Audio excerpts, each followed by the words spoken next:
Join us on the Path Radio Mix online. And to get there, type in thepathradio.com. That's thepathradio.com. And enjoy free streaming music all day long. That's it. thepathradio.com.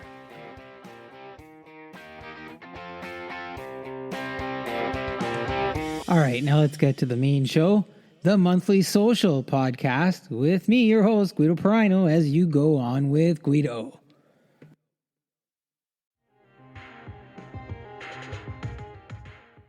Welcome to the Monthly Social for February. I am your host, Guido Perino, and I am excited about our February show as I welcome Neil Osborne of the iconic Canadian band 5440 as we explore their new music and other fun insights.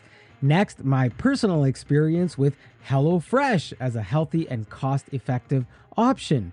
Then I take a look at the difference between truth and honesty before I introduce a new segment called Weird Tales from the Sauna. I'll close things out with some exclusive Coach's Call as we explore the WWE's Royal Rumble and forthcoming Wrestlemania predictions. As usual, lots of content, so let's go! First, a word from one of our friends of the podcast, Johnny Prosciutto.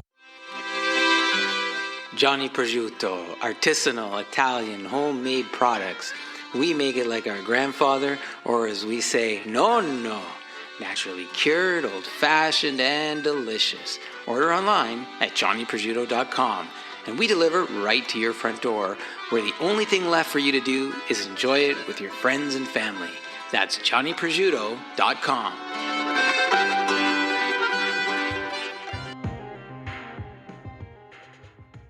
Oh, I had some Johnny Prosciutto this weekend. I hadn't been feeling well for a while, as you may hear my voice is a little off. But I did have some Johnny Prosciutto this weekend, some cacciatore sausage, while I watched some football. So, if you're looking for some artisanal meats, check out johnnyprosciutto.com and my friend Anthony, and he'll take care of you.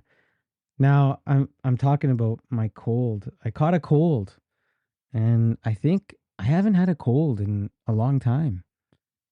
It might be 5 years since I've had a cold, and this cold hit me hard.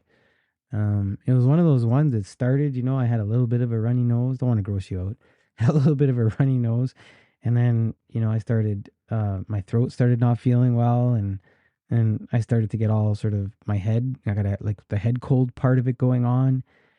Eventually, I started coughing, and it's been over a week, and I'm still battling or at the tail end of it. But there were a few days that I couldn't talk. My throat was hurting so bad, and I'm behind on all the recordings that I would normally do. Because I really couldn't talk, and I felt super tired, all these things. And, anyways, like I said, 5 years, but you know, what's interesting is that, in the course of my day, and I'm still trying to do some work and some things. I don't know if you ever noticed this, but now whenever somebody gets a cold, we qualify it. We say, oh yeah, I got a cold, but it's not COVID. I tested. It's not COVID. Like, we need to say, it's not COVID, right? So it's just something I clued into because I found myself saying it a few times. And, people would hear me or see my watery eyes, or I'd be sneezing and, and not in person, of course, even that, not in person. But they look at you strangely, like, I don't know, you sound pretty sick. You look pretty sick. And they don't want to ask. They want to say, hey, is it COVID? It's like we've gone through this period where nobody wants to ask you now, do you have COVID? So we qualify, right? Because I read the body language and I look in their eyes and I'm thinking, should I let this go on for a while? Should I let them keep wondering? Or do I just want to end this misery and just get to a normal conversation and the misery that they're feeling or experiencing? So then I qualify it. I have a cold, but it's not COVID. I tested myself twice today, twice yesterday. It's not COVID.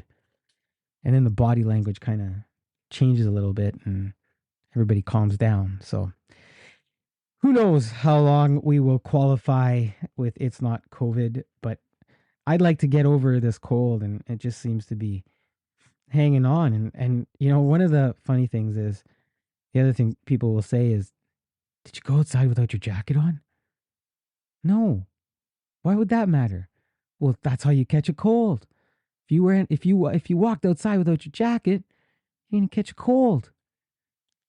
No, I didn't walk outside without my jacket, and I don't think that walking outside without a jacket for even a couple of seconds, if I did, and I didn't, would have given me a cold. But speaking of outside, snow, no snow. Wow. No snow. No new snow. I mean, there's snow on the ground in some spots, but there's no snow on the ground in some spots where last year, this time, there was a lot of snow, or in years past, even. So, I think it's the El Nino continues to give us warmer temperatures. Um, but yeah, it just seems large swaths of Ontario and parts of Canada not experiencing a lot of snow. I haven't looked to see. I know last year we had Paul Pinchbeck, part of Ski Canada, and we talked about the ski hills. And I haven't really looked to see how the ski hills are impacted. That was a good episode. You should, if you're into skiing, and especially now because of the weather and whatnot, it's a good episode to listen to. We talked about ski gear and conditions and all sorts of things like safety, etc. And there was some really good website resources there. Fun episode that we had. But yeah, no snow, and it's okay. I mean, you know what? The roads are bare, and you would think that because the roads are cleaner, that people would be better with their driving. But that's not always the case. It's not always the case. I turn on the radio in the morning, and one of the reports that you always hear, I always listen to the traffic. I don't know what it is. My dad always listens to the news from even other parts of where he doesn't live. He gives me all these different news, but it's a habit, and I just listen to the traffic reports, and what a mess every morning. I hear delays and crashes and lane closures, and I think I've said this before on the show, but it just never stops, never stops. So the fact that we've had better weather hasn't really produced or materialized better driving. I've watched some interesting distracted driving, or even around my suburb areas where people are still doing the makeup thing, or coffee and in one hand, driving with the other, on their phones, still holding the phones, and crossing lanes, and just weird stuff when they're out there. And I just think to myself, man, it's a privilege to have your license, and you're doing all these wild and funky things while you're in the car. And I'm hoping that nothing bad's gonna happen as they do that and they get distracted. Try to keep your eyes on the road. Try to go with the speed limit, and just have some courtesy. Have some courtesy while you're driving of your fellow drivers on the road. Try to do something nicer on the road than be angry. You know. Speaking of angry. Well, no, I'm gonna get to angry in a second. Speaking of the road, still, I just saw that in Toronto, the city of Toronto put up road signs. Like stop signs, yield signs, speed signs, cross signs. There's an area, I think it might have been in Church and Dundas, but I could be wrong. But somewhere in Toronto, as I was recording this, I saw that the city workers put up the signs backwards. So if you're driving on the road, and normally you'd look at a sign and it would say yield, you're looking at a blank sign, but the yield is facing the other way on the pole. And so I guess some citizens called in and said, I think you put some signs up the wrong way. And of course this follows, some news, I think it was last month, where there was wrong spelling on the signs that were going up in Toronto. But now they're flipped over. And so they've gotten to the bottom of why the signs are flipped over.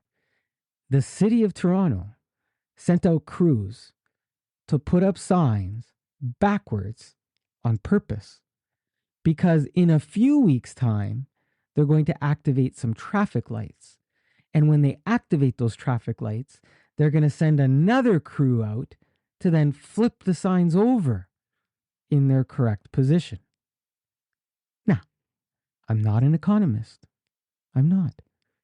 But for a city that's talking about a major deficit, wouldn't you want to make the fewest amount of trips out as possible so that you're not wasting the crew's time, or you're finding efficiencies with your crew? Maybe they could have been doing some other work as opposed to putting up signs backwards that they're going to have to go back out to those heavy traffic locations and flip them over. And even that, I'm thinking to myself, they're adding another traffic light somewhere downtown Toronto.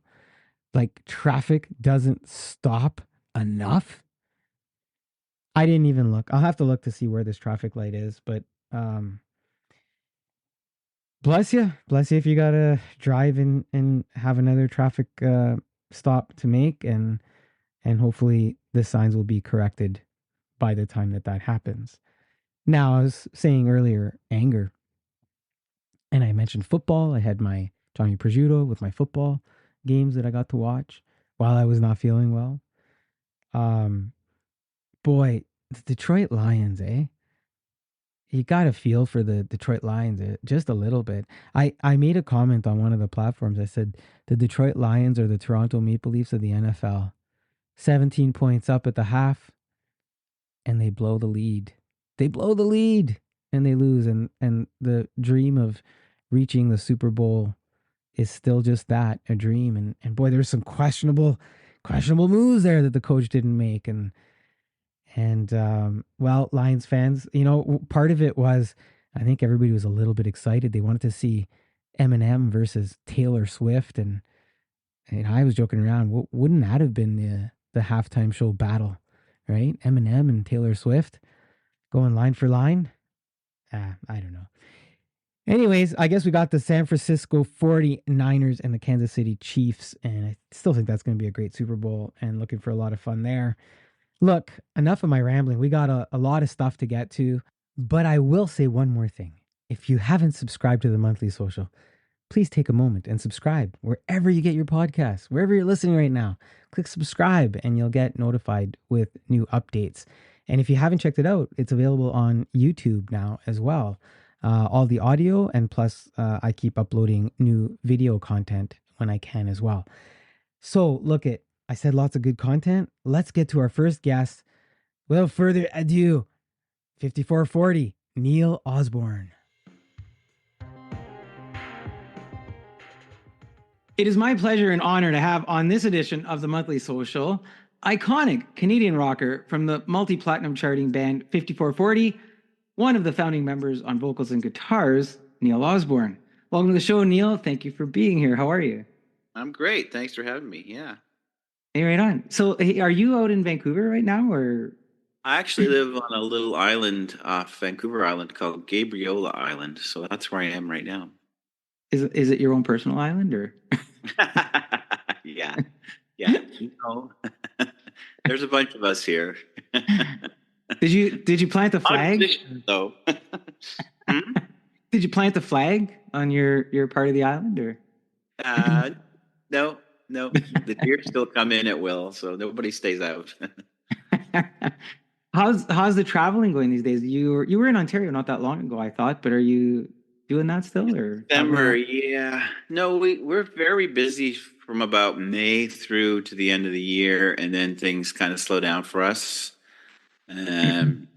Do some of our own stuff, maybe go down south for a little bit, and then we pick things back up in the spring. It's kind of how we roll since COVID. Yeah, I down south sounds nice. Here we're recording tonight in Ontario. We've had our first snowstorm the night that you and I were doing this. And, yeah.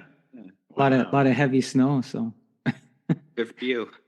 So look, everybody knows your band 5440. I think everybody knows by now. Founded in Vancouver, British Columbia, Canada. Which, by the way, I looked up the latitude and longitude 49,123. Yeah. and it doesn't sound as cool as 5440. So, did you guys ever consider another name for the band? Well, yes. When Brad and I started this thing just out of high school, we practiced on the Patella Bridge near the Turf Pub, and it was an area called Bridgeview, and we were going to be the Bridgeview Dogs. So it was really 50-50 at that point, not 54-40. It was like, eh. And then 54-40 was because of our history teacher. That's where we met in history class. We learned all about that. You know, it's a deep story. He grew up all over the States. I grew up all over Canada. And we met right on the 49th, and we learned about the border dispute in history class. So we went, well, that's kind of cool. You know, little did we know, no one would ever get the name right, you know. And then when the first record came out, a lot of people bought it thinking it was Van Halen's 5150. So we got like some really good letters and some really like hate mail. I thought this was Van Halen and I love it, or I thought this was Van Halen. This I hate it. So Oh, you know, that's some good history. I love the name. I've always loved the name 5440. Ever since I took my first few dollars, because when I got my first job, one of the things I do is take part of my paycheck and just go down to Sam the Record Man, and yeah, not sometimes even knowing who I was picking up off the shelf. I just buy 5 or 6 records, right? And then I'm that's like, good. hey, 5440, right on. So, hey, listen, there's a quote of you. I forget what, like, when we do these things, I look a bunch of things up and I and everybody knows I try to come up with a whole bunch of questions for our guests, but I don't remember where I saw this. There was a quote you said, when I started playing, I was an angry young man with a big mission.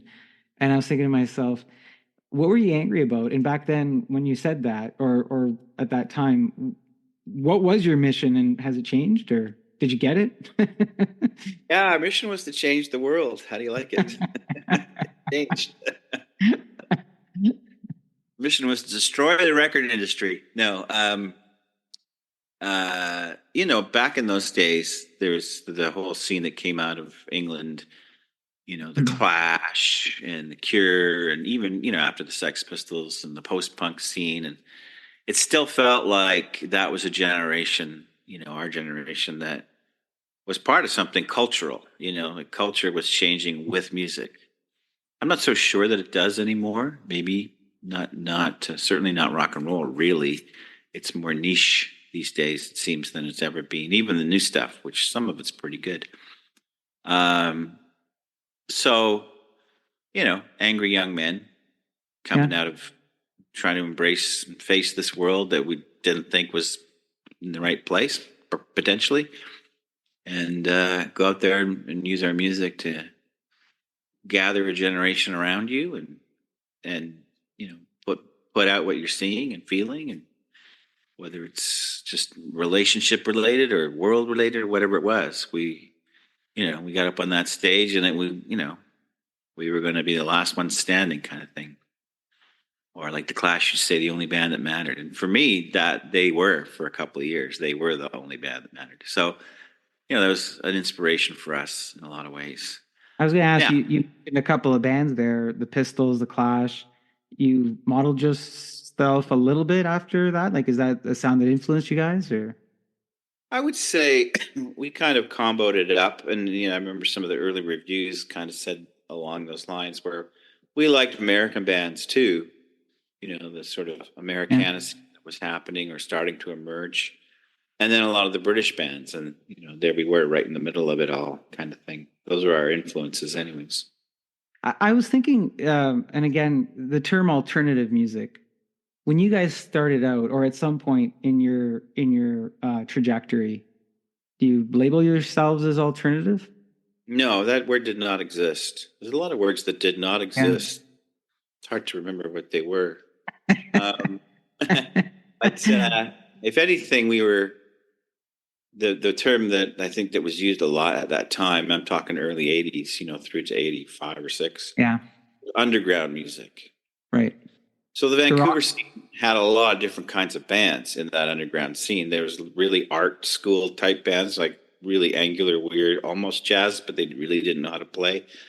To power punk, to pop, anything that was sort of on the fringe and wasn't sort of mainstream was all thrown in together. It was a really neat community, basically, in the early '80s here in Vancouver. So yeah, it was called underground music, and you played halls, you played schools, art schools. Emily Carr was a popular place to play.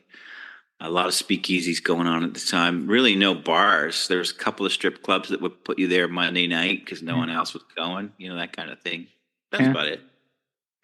No, it's an interesting journey. Like, and you're talking about, you know, changing the world and culture and how it influences. And it wasn't that long ago I was interviewing someone, and we were talking about that, and they kind of made the comment, I'm making good music right now. I'm making really good music and people are enjoying it.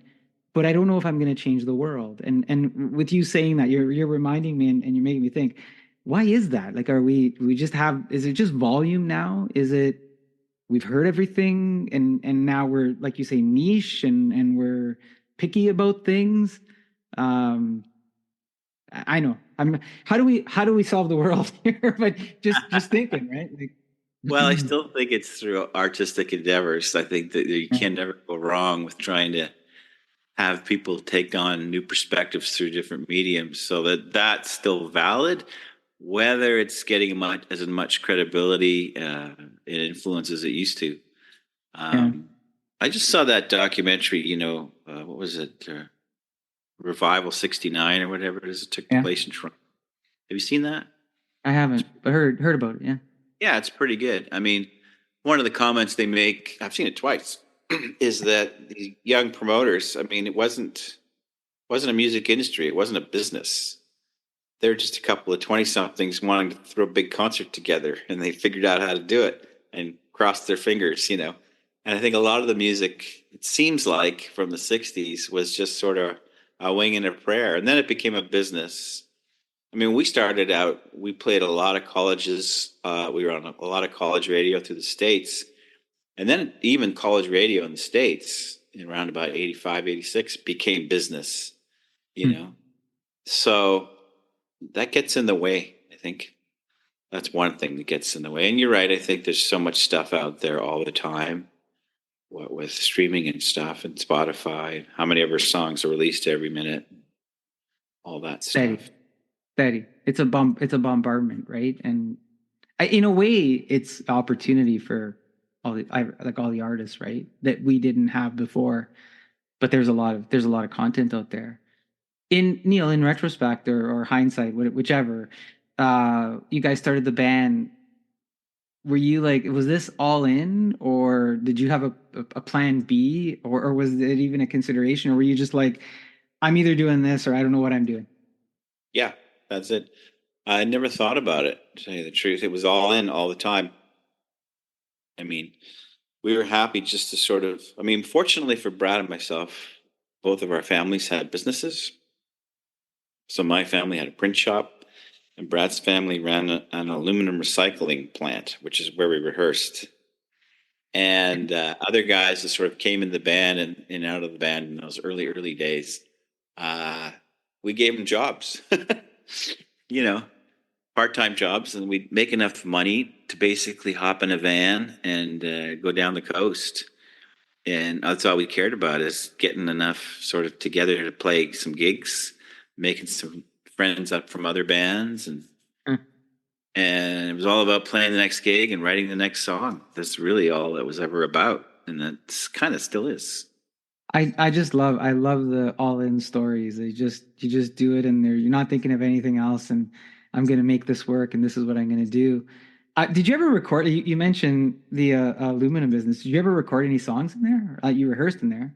We rehearsed in there. We did the walk in line video in there. Oh, uh, you can see some of the the burnt or melting aluminum and the welders and all that sort of stuff. cool. No, we didn't. No, it was those. I mean, yes, we recorded all our jams on a ghetto blaster, and Right.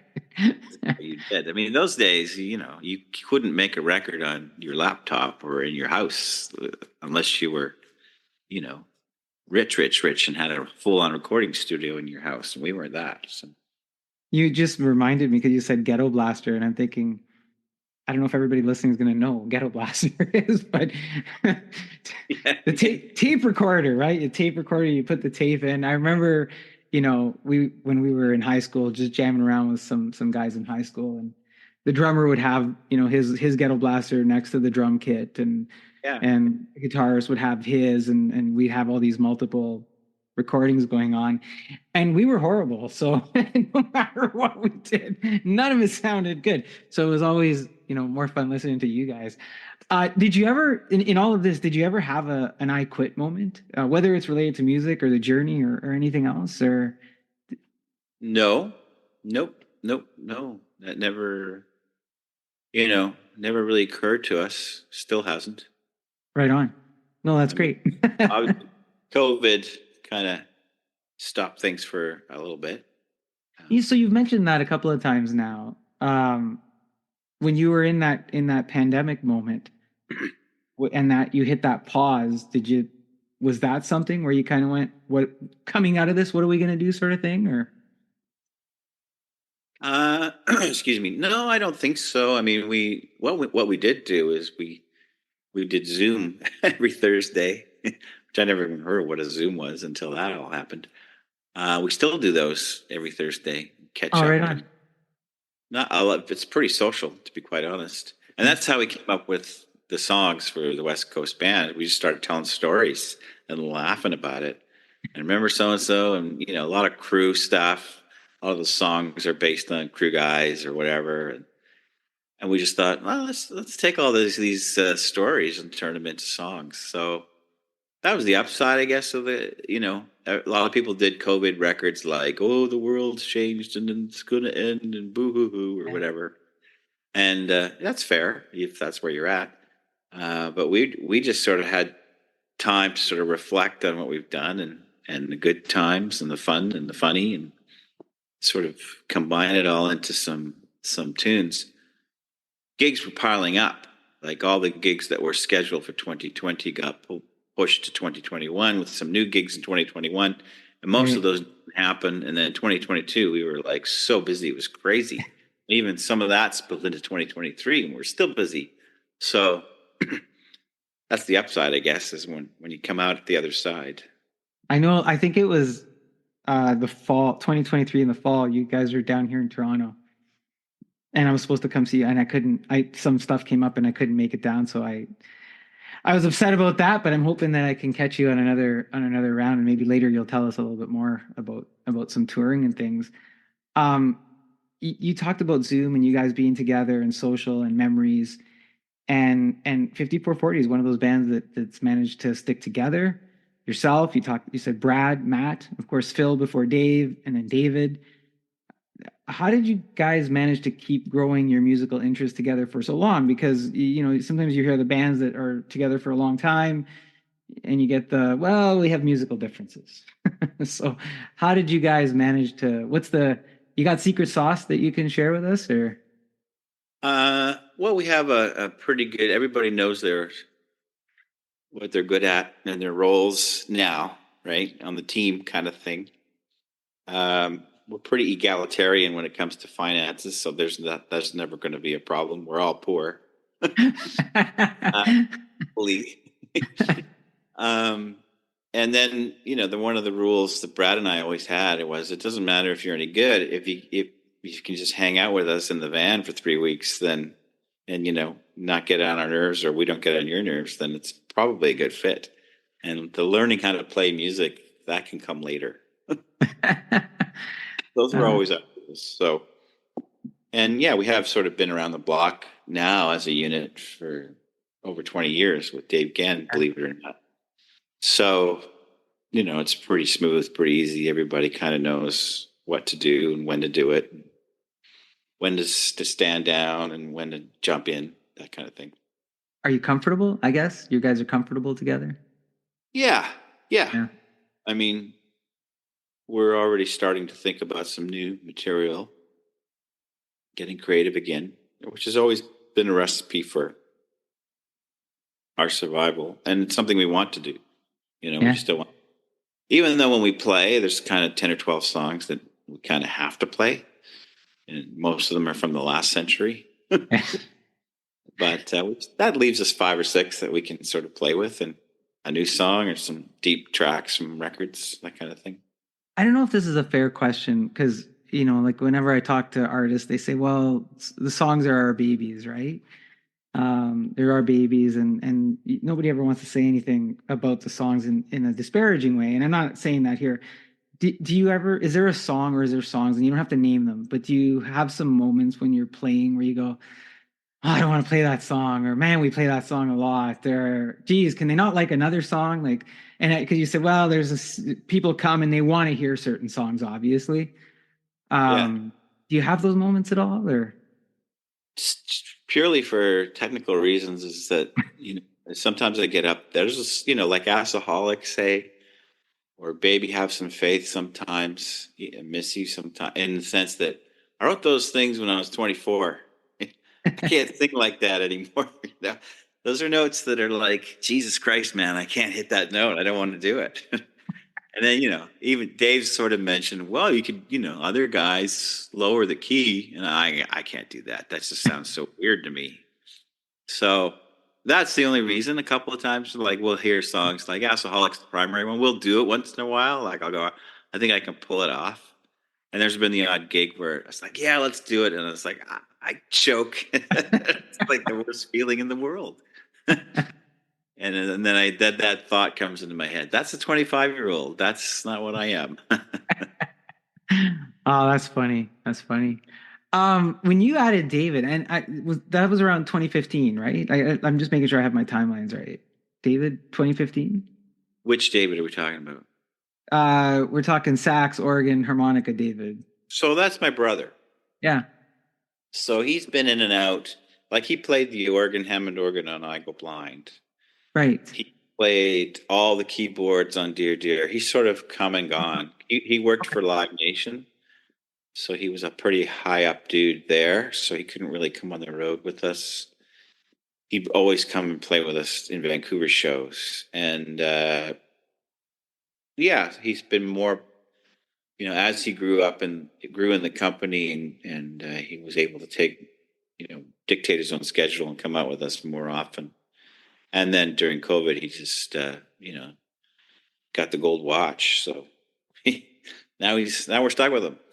Now you're stuck. Well, and I was wondering, like, was his inclusion in the work deliberate, or did you guys just jam with him and then it hey, that kind of works and we have a different sound, or we've got something different Yeah, going? he contributed quite a lot on the new record. Like, it's a lot of sax parts, Yeah. and like Dave Gann was, kind of like, we should just call the record Saxophone.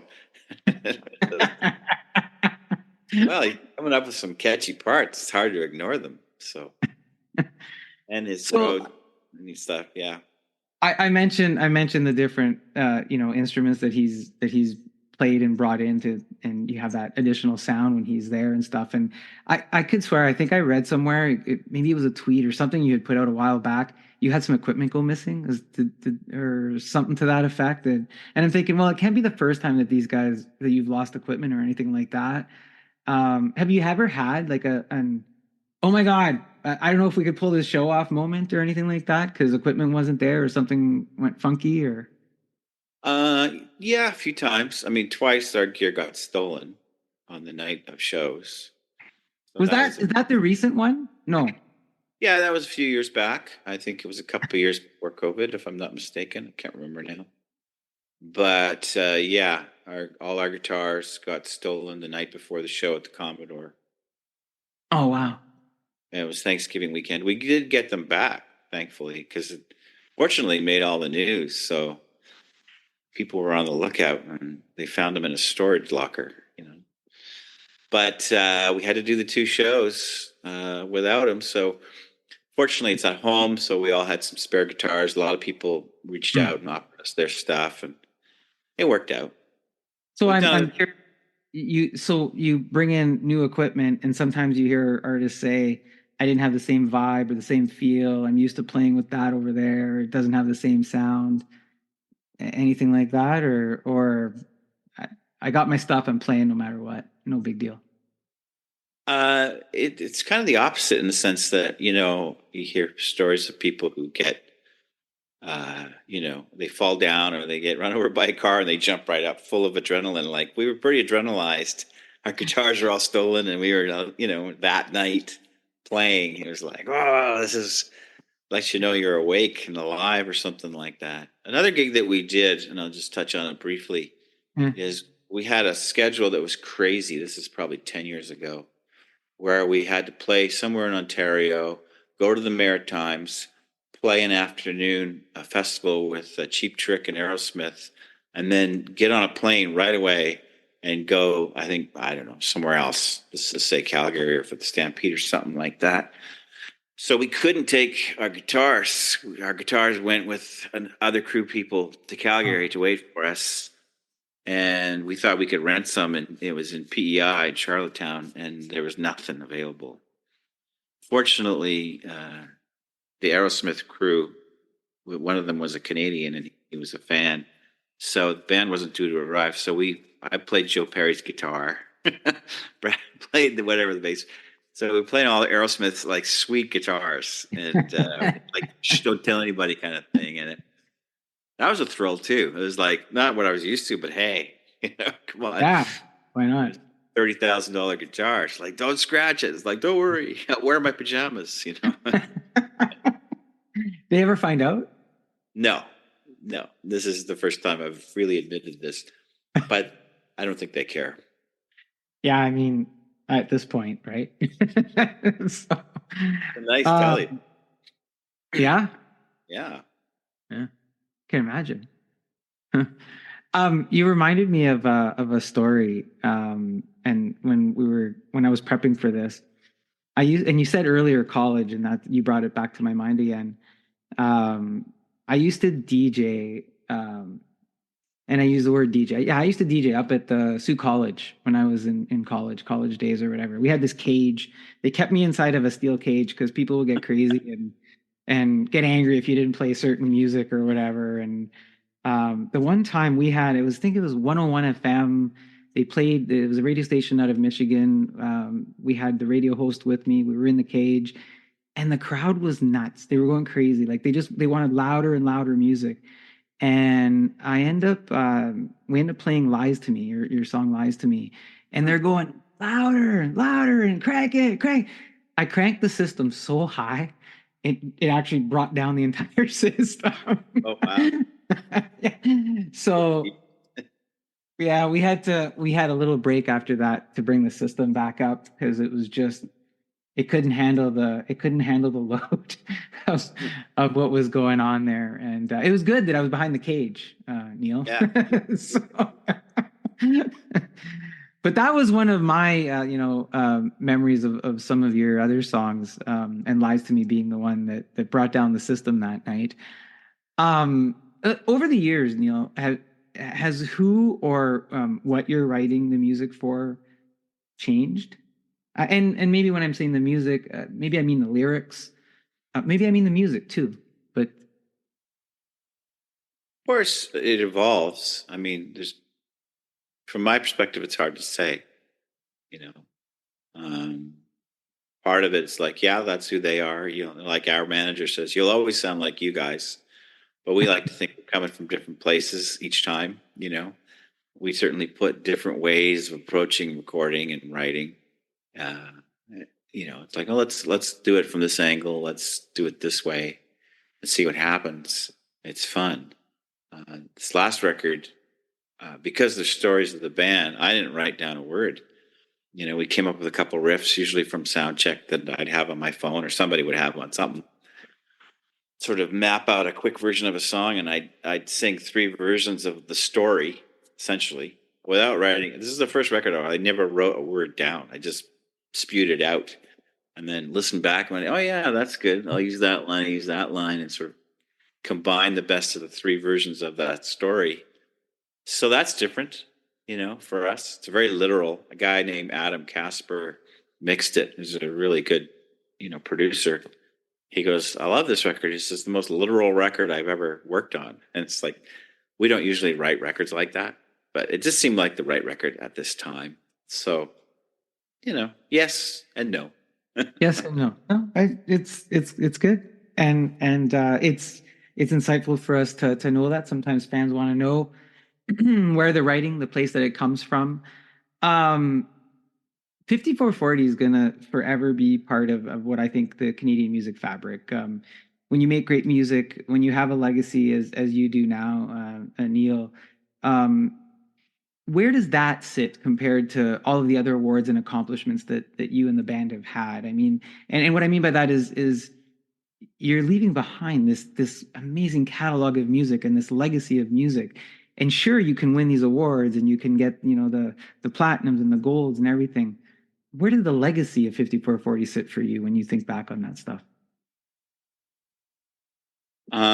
Well, it's really it's hard for me to, we're not leaving anything yet, right? We're still working. So there's that. And hate to use all the cliches, but there's been some lean years over the years, where the gigs just like, oh, maybe this is kind of it. Maybe people aren't going to show up, and that reality that may or may not come one day. And then things seem to turn around, and there's a buzz, enough that people show up to shows and buy tickets, and you're like, wow, this is cool. So, we were just talking to Ralph James, our agent, and he's already looking into 2026. And that blows my mind. I mean, it just blows my mind. Seriously? That people want to, that you think that's going to happen? Yes. It's like, wow, okay. Yeah. So, as long as people, we've always been a live band. That's the key, really. We've never stopped. I did an interview with somebody else last week, and they said, "Oh, you had that hiatus," and I'm like, "What hiatus are you talking about? We never, since the day we started, which was New Year's Eve, 1980, we've always been ready to take a gig. Phone's available; it's right over there. It's not ringing right now, but so Call Neil. yeah, yeah. You never know, right? Just like, oh yeah, we could do that show.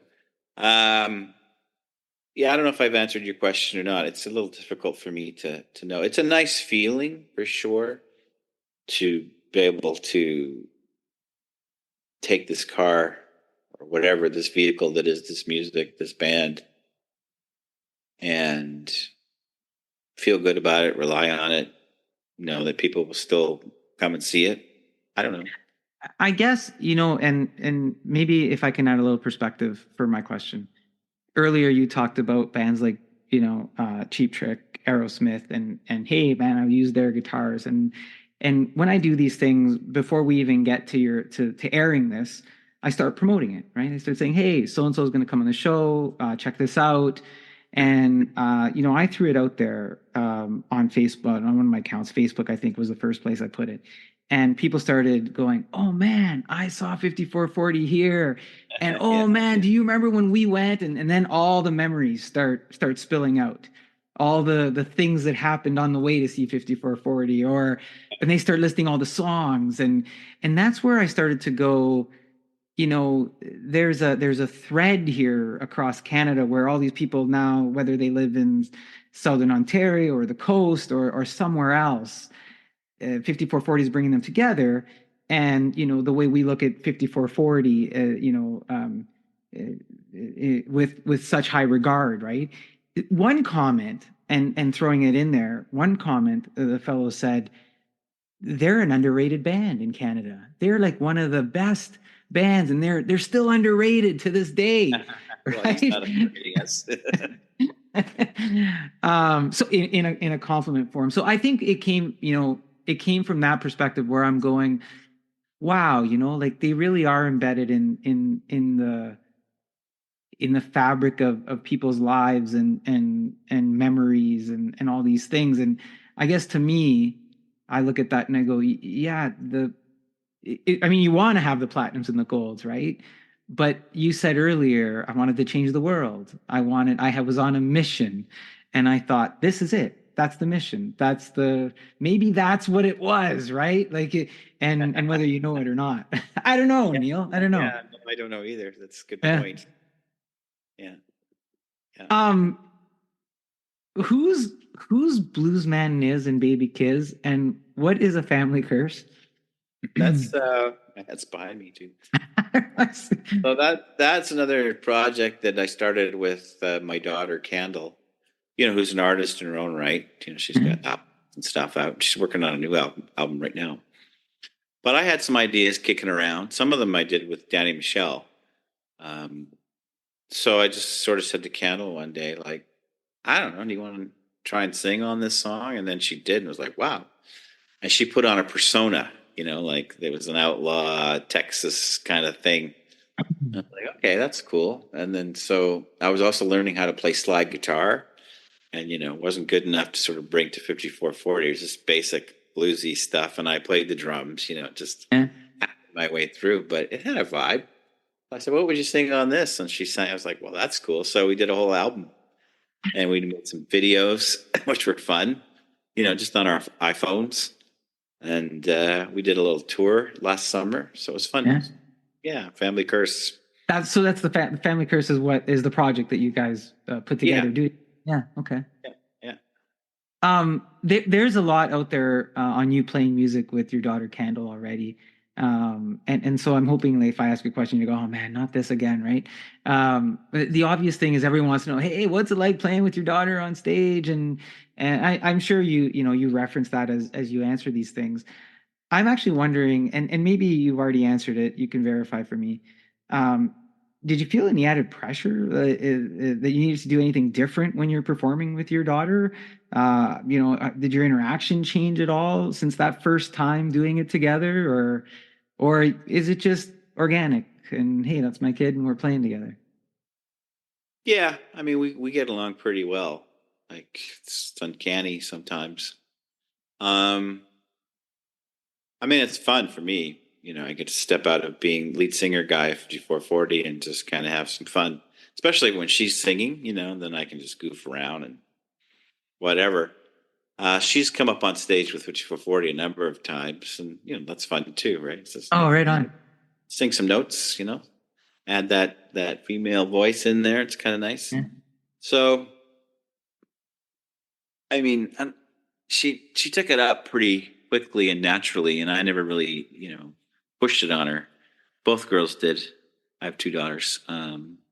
First one decided she wanted to make money, so she left the music business. Candle still, unfortunately, she's really good. Yeah. And it keeps her in there, but yeah, it's tough. It's tough out there. She's gonna go all in, maybe like dad. Yeah, I think she is. Yeah. Yeah. Um, I love the family dynamic. I love that that's happening.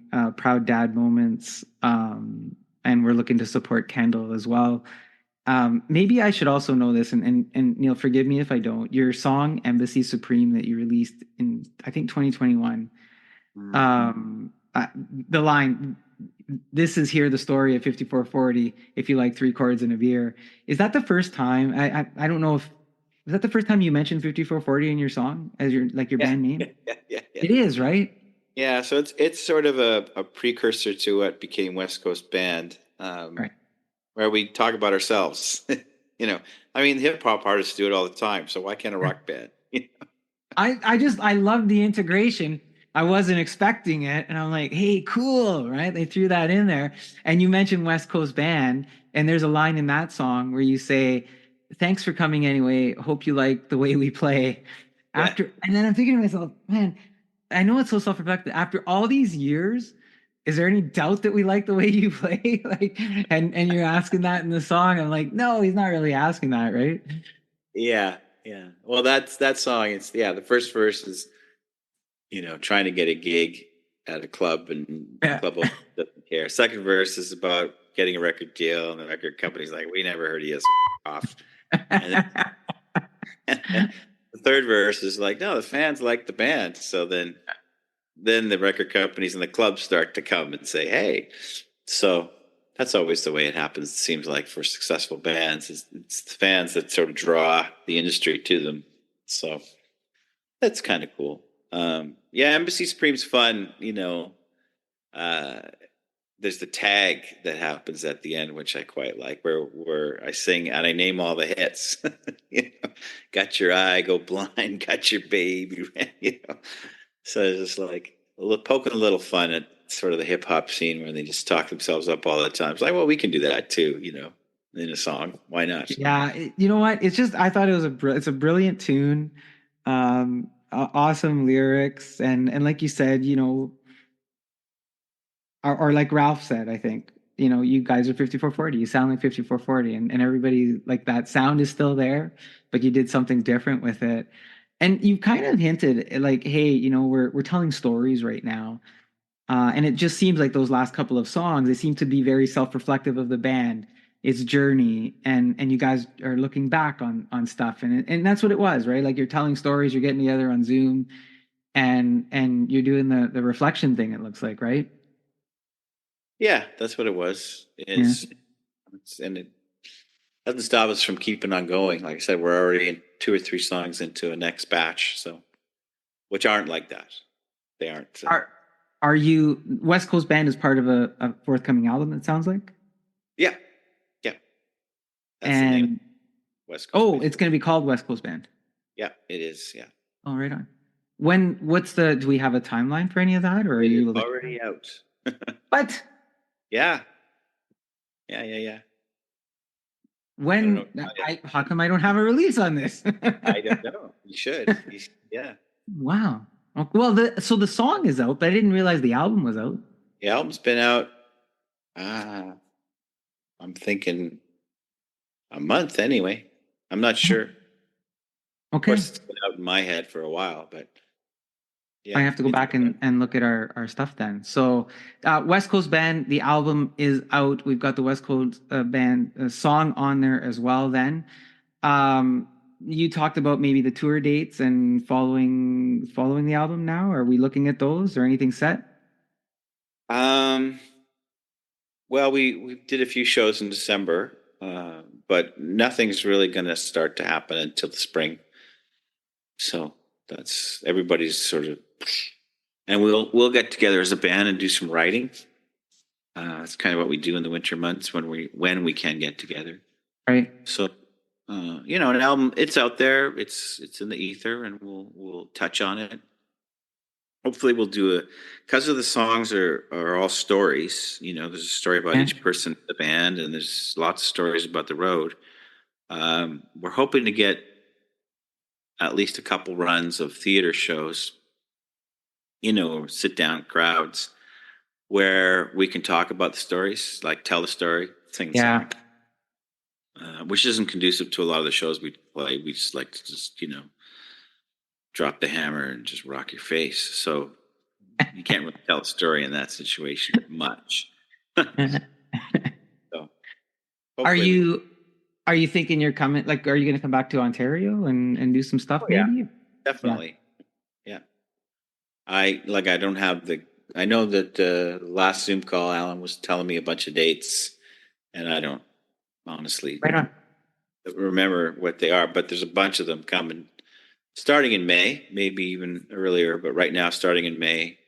And there's dates all through, you know, interspersed right now through to October. That's usually our playing season. Yeah. As it were. So. All right. Well, we'll look for those and make sure that we get those out for you as well. And now your website, 5440.com, is that the place to find out more? I know some artists sometimes go, yeah, we have a website, but use Facebook or use Twitter or use something else. Yeah, I would recommend Facebook or Instagram for the more current stuff. Okay. I just looked at the website the other day and I went, wow, this is out of date. It's out of date, but it's beautiful. I love the layout of it, and whoever designed it for you, kudos to them, because it's one of the really nice looking sites. So. Oh, okay. There you go. But yeah, okay. So we'll get your Facebook and Instagram links in there for folks as well. Neil, look, thank you for doing the show. Looking forward to more music. Looking forward to the tour. Is there anything else that you want to leave us with that I haven't harassed you about here on the show tonight? It was easy breezy. It was good. It was a nice little conversation. Appreciate it. Right on. So taking us higher and higher for more than one day in your life, that is Neil Osborne in 5440, the West Coast band who love you all with charting hits, awards, and Hall of Fame recognition spanning their career coast to coast. 5440 is part of the Canadian music fabric. Thank you again, Neil, and hope to have you back as we look forward to more great 5440 music. Stay tuned, folks. We will hear the new song West Coast Band later in the show, along with other hits. Take care, Neil. Yep, bye-bye. Thanks. What a special treat that was. Oh, Canada, Neil Osborne, 5440. All right, we're going to get to some of their new music a little bit later on in the show. But for now, here's one of your favorites, 5440 with Love You All. Breaking the pleasure, breaking it in, all around the world, measure for measure, getting it out, gotta let you know, I love you, love you, love you all, yeah, I love you, love you. Love you, oh,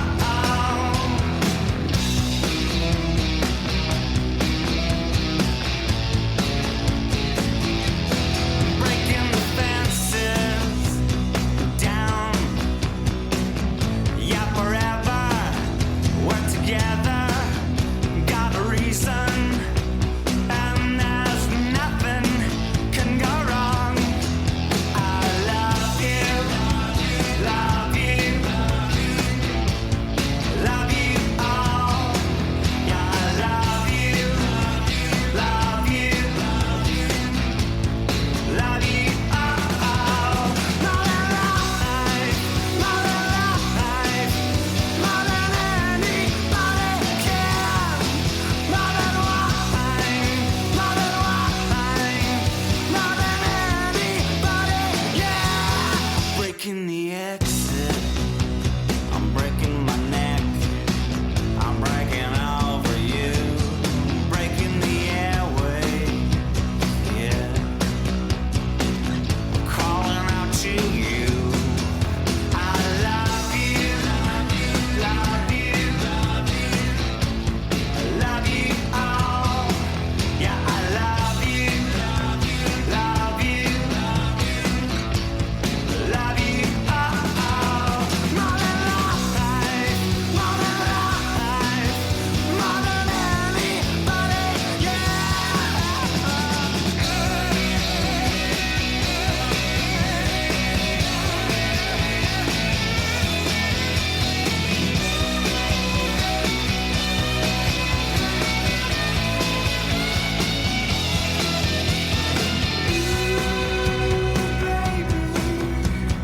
break me up into little pieces. Ooh, baby, I'm breaking over you, breaking it down to what happens only once, and this one is it. Oh yeah, it's such a surprise that I don't realize that I love you, love you,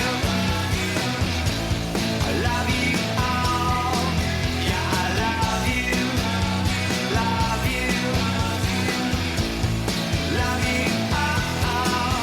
More than life, more than life, more than anybody can. More than wine, more than anybody, yeah.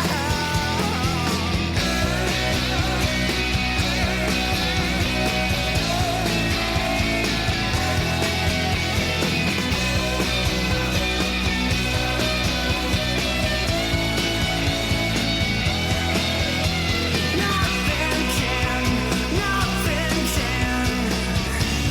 stop me now. Nothing can stop me. That is 5440 with one of their classics, Love You All. More from them a little bit later on in the show. But before we get to our next segment, we want to hear a word from one of our friends of the podcast, Chasers Fresh Juice. Hi, I'm Richard Chase, introducing Chaser's Fresh Juice, a local business in Toronto. We've been in business for over 20 years, initially supporting our local Toronto area and now servicing all of Canada. Chaser provides fresh organic juices, ingredients including citrus zest, dehydrated garnishes, and fresh citrus peels to enhance any cocktail or recipe you can think of. We have successfully supplied restaurants, distilleries, craft breweries, and bakeries across the country. Reach out to orders@chasersjuice.com for any questions you may have. We are a customized fresh juice company, and I'm sure we can help you. Thank you. Thank you, Richard at Chaser's Fresh Juice, the best juice I have ever had. Okay, for the next segment, I want to share with you my HelloFresh experience. And if you don't know what HelloFresh is one of these companies that you order a prepared or prepackaged meal that you have to put together. They send you all the ingredients, whether it's vegetables and salads or meats of some kind, and you put the meal together and you plate it and you serve it. And so I had wanted to try this for some time. The right price came along, and so I decided to get 5 meals for 4 people for 5 days. And I review the meals themselves. I talk about the experience. I talk about what I thought was good, some tips and things that I learned about the experience. Whether it's a cost-effective option, whether it's healthy, about the portions, etc. There's a whole bunch of information. So once I do that review, I then transition for this episode here with a couple of my kids, and we have a conversation for you about their experience and how they felt with HelloFresh, and just to give you some insight beyond the adult feel. They're both teenagers, and what did it feel for them going on this journey of 5 days of HelloFresh? So here's the review coming up. Then we have, our conversation about it. And then I also recorded videos of me trying to cook and put these meals together. And those are going to be available on YouTube /@themonthlysocial, where I don't know, I haven't decided yet if I'm going to, make 5 individual videos or make one long one. Probably 5 individual ones. It's going to take some time because, there's a lot of recording over those course of those 5 days. But then you can kind of see what it looked like and relate it back to the show. So a little bit of fun for you as I explore this type of experience that others have too. All right, here we go. Let's get to the review and then the content with the kids afterwards. Hope you enjoy it. Is HelloFresh worth it? That's the question I set out to answer when I placed my first ever order that would deliver 5 days worth of meals for 4 people. I ended up answering that question and even some I hadn't thought of asking, like, is it healthier? Do I save money? And do I save time? As I review the answers to those questions here, I also recorded myself making the meals. And you'll be able to view that complimentary video on the youtube.com/@themonthlysocial channel. Now, I'd been receiving discount mail offers for months from HelloFresh, and I usually deposit the flyers in the recycling bin. I had some biases about the service and products based on what I'd read online. It's too expensive, the portions are too small, the products are not very fresh, and so on. On the occasion that led to my ordering, I'd received an email with what seemed like the best offer I'd seen to date. With a cost incentive, I thought I'd ask some friends online before taking the final ordering plunge. Here are a few comments they had. Friend 1: I love HelloFresh. The meals are really good and the products are fresh. 100% recommend. Friend 2: we are really enjoying it. It helps on nights we work, takes the guests out of what's for dinner. It has cut down on our grocery shops and all the meals have been so delicious so far. Friend 3, food is okay, far too expensive for serving sizes. Friend 4, looked into it before but thought it was too pricey.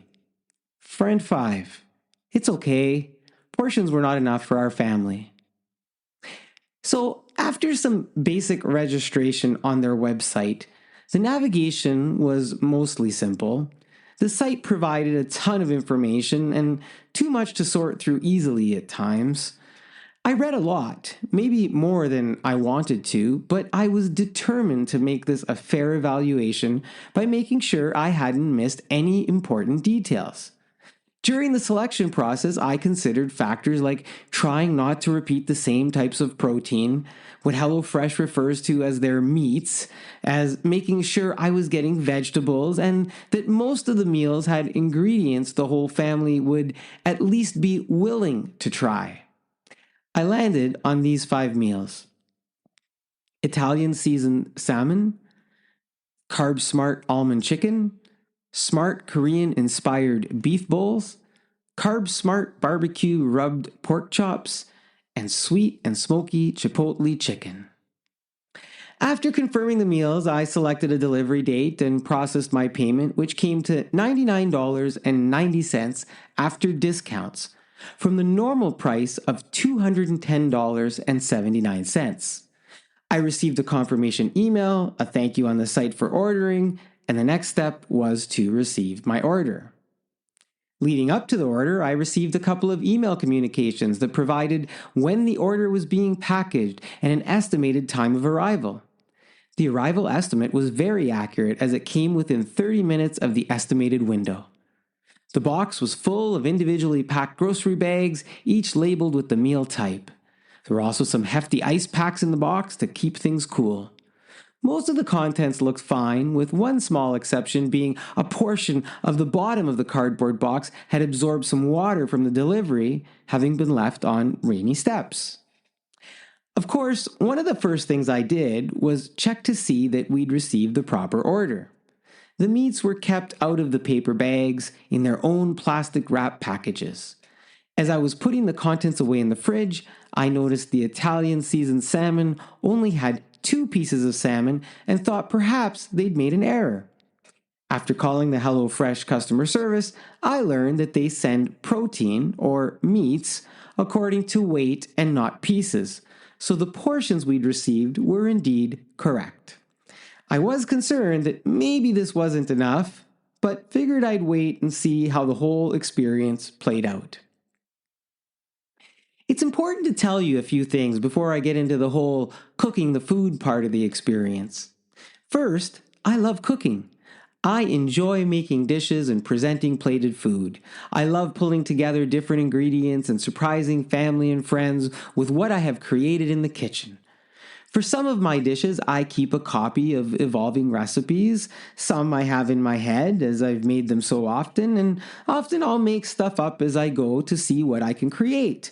So following a recipe card from HelloFresh didn't seem like too much of a challenge.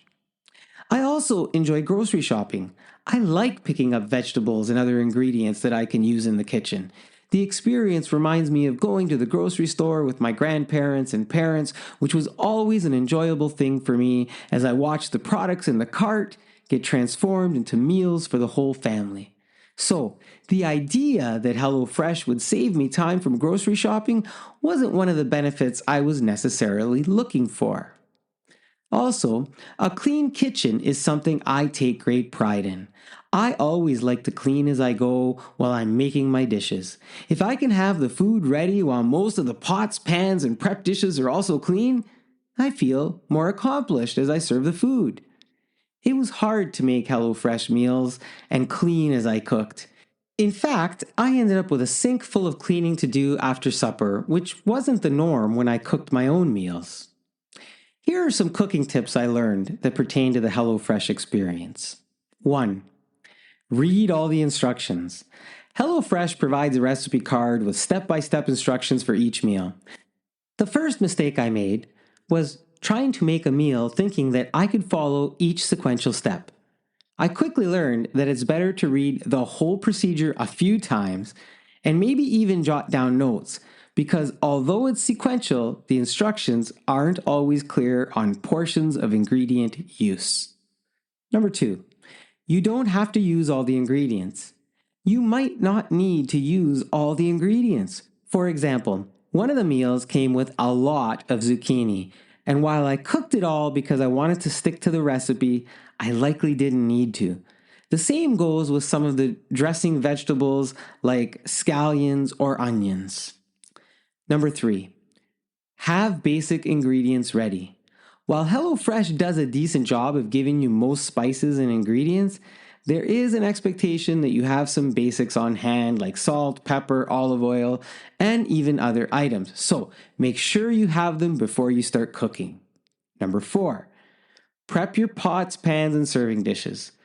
Part of reading all the instructions first should result in you prepping all your pans with whatever foil, parchment, and other linings are required. Trying to grab and prep the pans in the middle of the do this but don't do that instructions can leave you very frustrated. Number 5, know your stove. The recipes tell you what temperature you should cook the food at, but they don't know your stove the way that you do. Medium heat can vary from one range to another, as does the warm-up time and effectiveness of some ovens. So, if you know your stove typically runs hotter than others, adjust your cooking time so you don't dry your food out. So, after looking at all these different factors and tips, was HelloFresh worth it? I'm going to answer that in a few different categories and give each a star rating out of 5 compared to my normal experiences in the kitchen. The first thing, cost. At normal price, HelloFresh would not save me any money. The trial cost was under $100, and that was for 5 days worth of suppers that fed 4 people.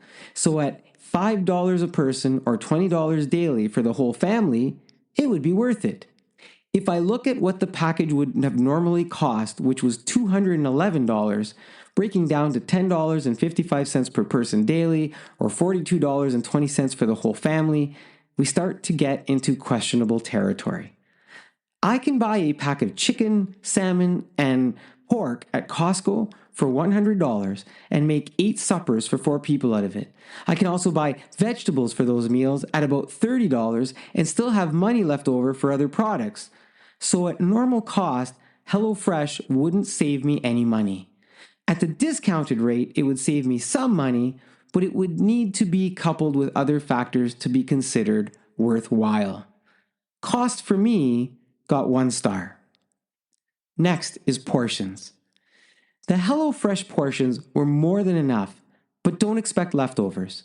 If I had any complaint about portions, it was that sometimes some of the fruits or vegetables were too small, like lemons and limes and sometimes green onions, making it challenging to do zesting or small chopping.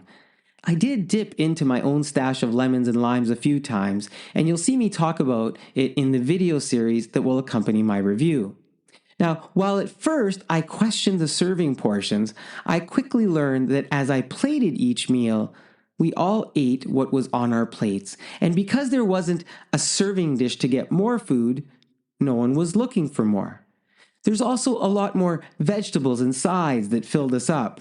When we were done, there was rarely any kind of leftovers where a lunch meal could be made, so that also meant there was very little waste.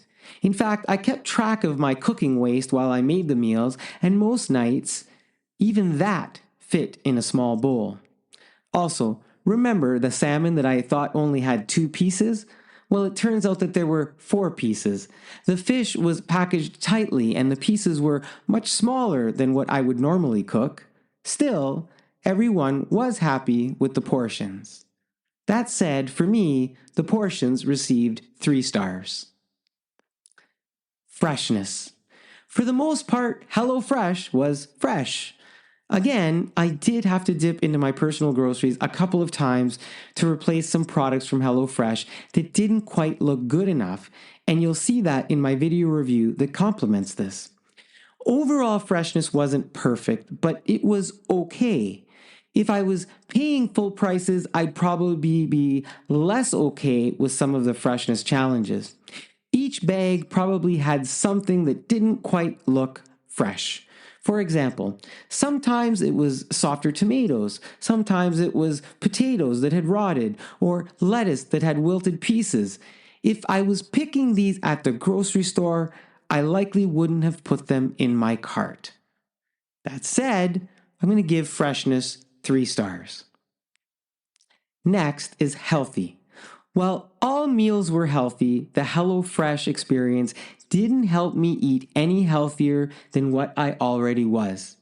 Yes, you can order healthy meals and maybe some people need help with that, but I already cooked with the same vegetables and carb-conscious approach, so outside of portion control, I can't say there was any great health revelation. In fact, some of their recipes probably called for more sodium or pre-packaged mystery spices than what I may normally use. Health for me received 3 stars.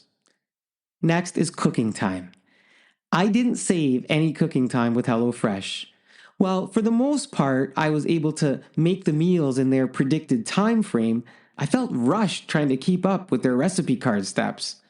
Most of the HelloFresh meals took between 30 and 45 minutes, and most of the meals I make on my own can take that or much less on any given night. Plus, I feel more relaxed pulling it all together. The other factor in cooking time was the recipe instruction accuracy. The instructions weren't always clear or easy to follow, and that impacted the cooking time and even sometimes the quality of the food, as you'll see in the video reviews. For me, cooking time received 1 star.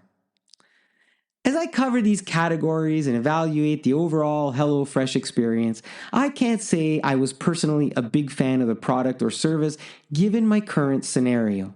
I think what is important for you, as someone who might be asking the same questions I did, is that you try to apply it to your own situation, your own kitchen, time, budget, and family. While every oven can be slightly different, so too is every circumstance, and all those factors can impact your experience. If you decided to try it and want to share your experience, send me an email at tms@guidoperino.com or leave a message on the cooking videos over on YouTube at youtube.com/@themonthlysocial. All right, so after giving you that review that I went through step by step, I thought, what better review than to have a couple of members of the family come down and chat with me about the HelloFresh experience. So here in the studio with me are my 2 daughters, Marina and Angelina. Welcome to the show. Hi. Hi. All right, so look, it was 5 days of HelloFresh. When you heard that we were going to do 5 days of HelloFresh, what were your first thoughts? I thought, oh no. Oh no. Oh no. Why oh no? I don't know. It just didn't sound very appealing to me. I was like, oh, being healthy. Wow. For 5 whole days, which ended up feeling like 7. So do you think that otherwise you don't eat healthy here? I mean, I do eat healthy. It's just when I'm told I'm eating healthy, I get weird about it. Like, wow, you're going to be eating healthy for a week. Like, oh. Was it the name? Was it the idea that fresh was in the name? I don't know. I think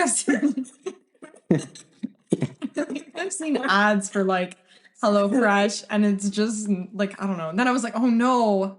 Now we're like supporting the ads that like irritate me when I'm trying to watch a video or something. The ads are irritating. What did you think when you heard HelloFresh? I wanted to run over to a friend's house and eat there. You wanted to run over to a friend's house and eat there.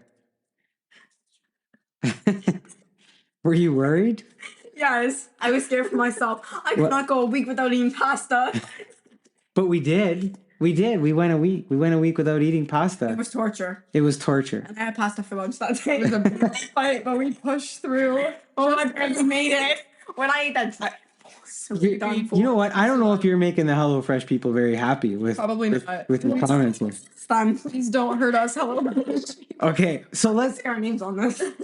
let's talk about this for a second. So there was 5 different recipes, and I've named them in when I did the review.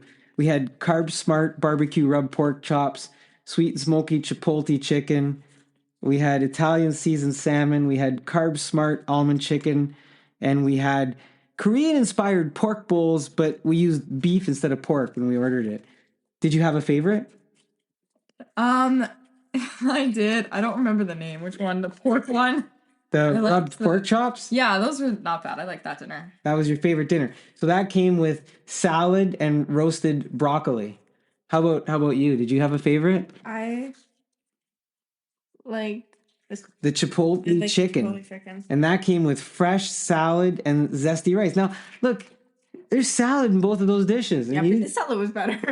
this salad was... I love spinach, but I don't really like spinach. But you actually like this salad. Yeah, I like this You one. ate it. This one's spring mix. The other one's spinach. What was your least favorite? Where's the this is pork a tough one? There's so many. I didn't like this one. Okay, so hold on. So your least favorite, Angelina, was the dry pork. Was the pork one that was your favorite, Marina. That's interesting. Here's the thing. My family spoke that a lot of their pork felt kind of dry or whatever. Yeah. But I was fortunate in the sense that my pork was actually pretty moist and like tasteful. So No, but that's an interesting observation because as I cooked it and I was following these instructions in terms of the heat and how long to do it and crisping it up and all that stuff. But I felt that was a dry meat. I felt that the pork was kind of dry. And maybe you did. Maybe you got one of the juicier portions. The other thing I noticed that when I cooked this one, the sizes of the meat, the thickness of the meat was a little bit different in them. And so maybe that had something to do with, maybe you got a thicker one and it still had retained its juices. But I thought it was a little bit hard to cook, the rubbed pork one. Which one was your least favorite, Angelina? that was. Oh, sorry. That was your favorite. How about you, Marina? Which one was your least favorite? I don't remember. I think I didn't really like. It might have been the almond chicken or the pork bowls. Because the pork bowls just felt like a bunch of leftovers in a bowl, which isn't a bad thing. It's just, it wasn't really my style. And then the almonds, it felt very gourmet, which is probably a good thing. Like, I think we're like disliking it for the wrong reasons. Like, a lot of people would probably like this for the reasons that we don't. Like, it felt like a really gourmet meal, which is nice. But like, I'm all right with just like, plain piece of breaded chicken. Like, the almonds felt a little bit extra. Yeah. And I don't know if I liked like the crunchiness and like the texture of it. So you didn't like the crunchiness and texture of the almonds. So the Carb Smart almond chicken was your least favorite, followed a little bit by the pork. And they weren't pork bowls; they were beef bowls. Yeah. I don't know. It wasn't my I favorite. was picking things apart and that's it. It wasn't that bad. I was just like They're being eating some overly parts of it. critical, like a little bit. Like I thought the bowl that was probably my favorite one to make was the beef bowl. It was, I thought, easy. Some large zucchinis that came in that thing. It was pretty massive or whatever. So look at you said you probably are not liking it for the reasons that people like it, and you talked about the way it looked. Mm-hmm. There was the presentation, like when you saw that plated presentation. Did you like the way it looked on the plate? Me in particular, no, because I'm not interested in like this type of food, but I think that other people who are like this type of food would be like, wow, like this is really nice plating. Or even I could say like, this is really nice plating, like if I liked this food. Like it looks really presentable, like something you'd see on like a food cooking show or whatever. Now, a couple of times you said it looks, and Angelina, you said it looks like something you'd see in a restaurant when you saw it. Yeah, it looked fancy and stuff. Like the portion size on the giant plate with like the small portions and stuff. Like they were good sized portions, but we were really big plates, so it made them look smaller. It like looked nice and stuff, but like the presentation looked nice. The food, it's okay. Hold on, It was really like reminiscent of like I don't know if it's the Canada's like healthy food guide. Like you see that plate and like half of it's filled with vegetables and like half like quarters chicken and like meat, and then the other thing is like vegetables and stuff. Like it looked like that. Like it looked like, wow, like look at all this food. Were you hungry at the end of the meals? Sometimes, yeah. But that's because you I didn't eat it. I didn't eat it because I didn't like it. So I think sometimes I was too full, like, before I could finish it. Yeah, Like, you it's did that with the plentiful. rice a lot. It was plentiful. There's a lot of pros, and then there's, like, our cons, which are just, like, overly critical. So when you had your last meal of HelloFresh that week, you're laughing. Was it a celebration? Yes. I was like, I was thanking the Lord. I was under the impression it was a 7-day thing. So I was like pushing through thinking, it's okay, Marina, it's the 5th day. You got 2 more days. You can get through it. And then you told me it was the last day. And I was like, really? And I was like, oh, like the angels were singing. And like, Do you remember what the first meal after HelloFresh was over that you had? What was the first meal? Do you remember what you had? was it chicken fingers? No. Was it? It not? wasn't chicken fingers. It was either I thought it was chicken fingers. pizza. No, it wasn't. What? I convinced him to have pizza. I don't remember. That was when remember I was asking him on pizza, but he said he has to like go buy something and he has to go to the grocery store, and then after school when he picked me up, he said, also you convinced me we're having pizza. And I started saying, like, I was just like, well, that's yelling really nice of you. happiness. Thanks, Dad. After a week of I was just curious if you like so much didn't like it, would you remember fondly your first meal after HelloFresh was over? And you're saying it was pizza, and you don't remember. I know it was pizza. Yeah, but like I don't like how long ago was this? Like 2 weeks? My memory doesn't go like that far. I don't remember a lot of things. It's exam week. I'm not focusing on what I ate for dinner like You guys are funny. 5 nights ago. So if you had to recommend HelloFresh to anybody, what would be the one thing that you would say, I recommend it because? What would be the one thing you would say that you recommend it because? I recommend it because if you are a person who is, not the best at coming up with like ideas to cook for dinner, or like that's a struggle for you, or like it's hard to like find like all the supplies, like HelloFresh kind of like it tells you what you're making every day, like what's gonna happen. It creates like a plan for you. You don't have to feel stressed, like what am I gonna make for dinner tonight? So like that's good about it, and it's it just gives you everything you need to like prepare the meal. So like there's obviously a lot of pros. We're just like pessimistic people. So now we can. How about you, Angelina? What would if you had to say I would recommend HelloFresh because? What she said. Really? It's the same? Yeah. Okay, if you had to go the other way, if you had to say I don't recommend it because? Because you feel like you're being trapped in something that you can't get out of, and you aren't able to eat the foods you love. And yourself? if you don't want to be a healthy person, then don't get HelloFresh. Yeah, you can still be healthy and not have HelloFresh. It's just like, having HelloFresh, you're being overly healthy. It's like, listen, eat this lettuce I'm giving you because you have. So let me ask, right? So if when I don't cook HelloFresh, when I'm making the normal meals, do we regularly have some kind of salad? Yes, We do. And like, listen. Do we regularly have a vegetable or vegetables? Yeah. Yes. And do we regularly have some kind of protein, a meat or of some kind? Yeah.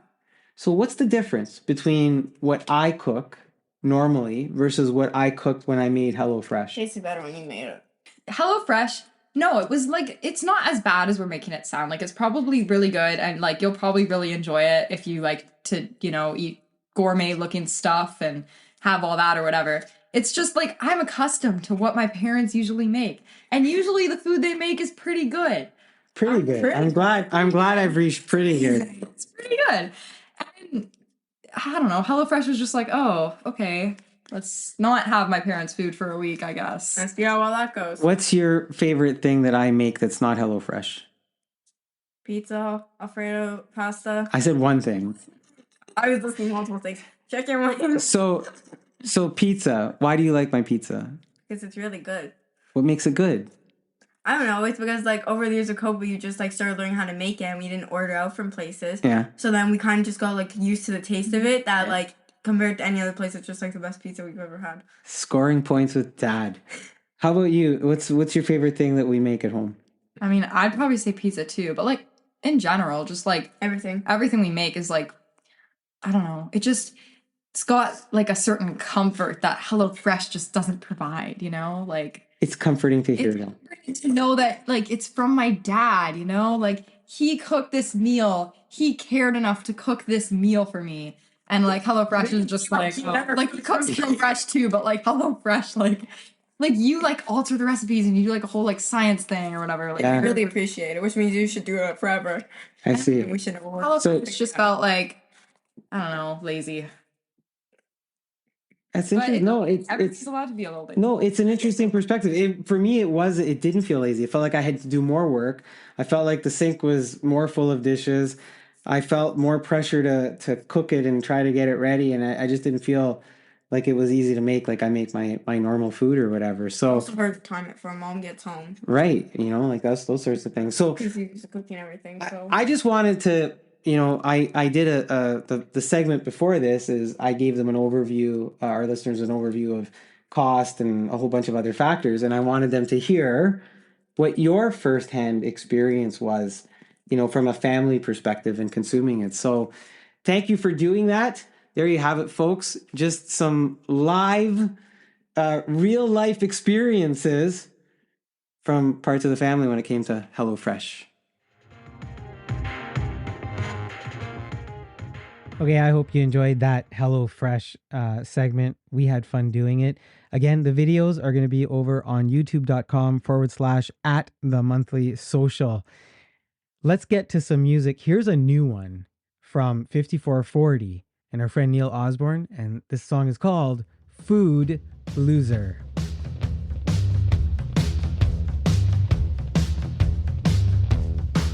Hello, everybody. I got a story to tell about a 5440 and a little trip to hell. Well, we were in a restaurant one day, very, very hungry. We had a little bit of time, so we thought we'd order some wine. The server said, I highly recommend starting with a loaf of bread. And then we went around our room and placed the order for our food. And when it comes, one of us saying, got what he asked for, he's a food loser. Food loser.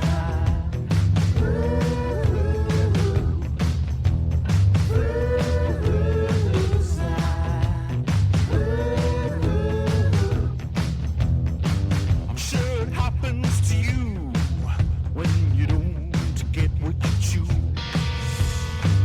It either comes cold or late, and it's a chicken, not a steak.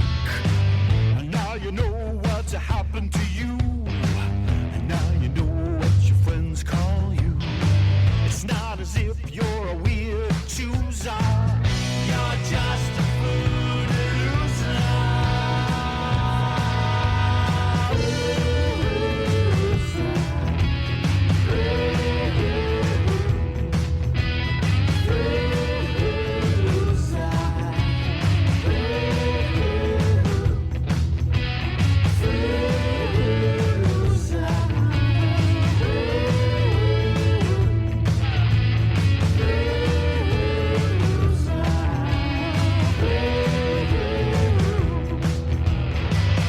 Yeah, this has happened to me, and I know it'll happen to you.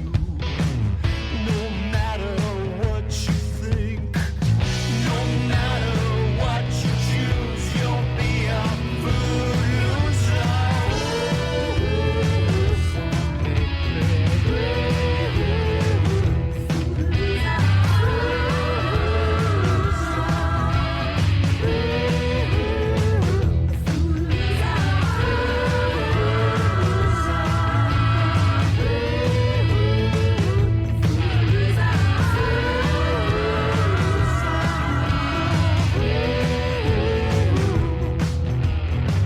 That is Food Loser by 5440 off of their new album West Coast Band.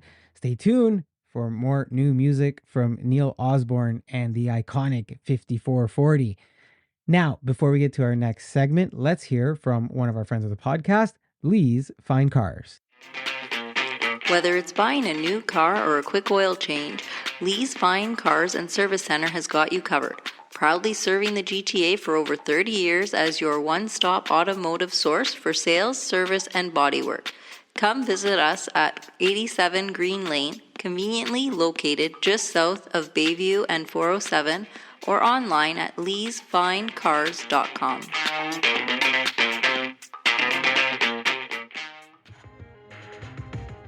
All right. I hope that you're enjoying the show as much as I am, and some of the segments that I've done, putting together something a little bit different, some fun that we're having too. But listen, I said when I kicked the year off that I also wanted to try and tackle continuing to educate people on the differences of things like misinformation and disinformation. And those sound like some very negative terms, right? So I thought for this segment, I was going to explore the differences between truth and honesty. And we'd want both. And we're seeing a lot in our in the political world where we expect truth and honesty, and maybe sometimes those two things get confused. And so I'm hoping that this article that I put together will shed some light on the definitions between the two. There's some examples for you to consume, and hopefully, we come out on the other side of it together and better.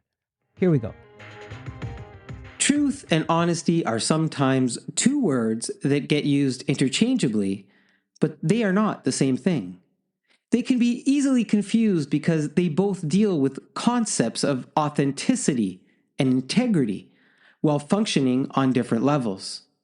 Confusion often arises when people mistake honesty for truth, and so while someone can be honest, they might also be untruthful. It can sound confusing and easy to mix up the two, which is something that can happen by mistake, or sometimes with intention, as a tool to sway opinions, gain followers, or even spread disinformation. Truth refers to the state of being in accordance with fact or reality. For example, imagine your friend who is looking outside says, "It's raining." Your friend's statement is a claim about a fact or reality, specifically the weather condition outside. If it is in fact raining, then your friend's statement is in accordance with fact or reality, and thus truthful. Truth is an absolute concept representing the factual and objective reality of a situation or statement. It's not subjective or relative. It is an objective and universal reality that can be discovered through empirical observation, logical reasoning, and scientific inquiry. Something can be truth regardless of an individual's beliefs or feelings. Honesty is a quality of being truthful, sincere, and straightforward in one's words and actions. It is a moral and ethical principle that requires individuals to be truthful and transparent in their dealings with others. It is also about expressing one's feelings and opinions accurately. For example, imagine your friend asked you for your opinion on a meal they've cooked for the first time. You may not have enjoyed the meal, but recognize their effort. Being honest, you might reply, "I appreciate the effort you put into it, and there are some things I like, but I think it could use more salt." They may not appreciate your honesty, but as a quality of truthfulness, you have expressed your opinion clearly and directly. Honesty involves not only telling the truth, but also avoiding deception, fraud, and misrepresentation. It is a subjective concept that is based on personal values and beliefs. An area that has emerged as one of the most difficult to distinguish between truth and honesty is politics. A study by the Pew Research Center found that nearly 2/3 of adults say it is hard to tell the difference between what's true and what's not true when listening to elected officials. For instance, a politician might honestly express their views on a policy issue, reflecting their sincere beliefs and intentions.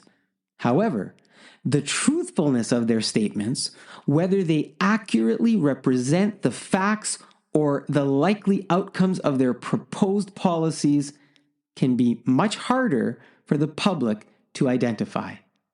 This difficulty arises from the inherent subjectivity of political discourse, where different individuals and groups can have vastly different interpretations of the same facts or events. As a result, a politician's honest expression of their views may not necessarily align with the objective truth. For example, let's imagine a politician who honestly believes that climate change is not a significant issue and expresses this view publicly. They might argue that the economy should take precedence over environmental concerns, and they might downplay any scientific consensus on climate change. However, the objective truth, as supported by the vast majority of climate scientists, is that climate change is a significant and urgent issue that poses a major threat to our planet. As such, the politicians' honest expression of their views may not necessarily align with the objective truth. While truth and honesty are both important concepts, they are not the same thing.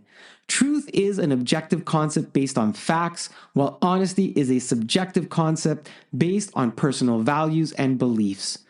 Understanding this distinction is crucial, especially in the realm of politics, where the line between truth and honesty can often become blurred.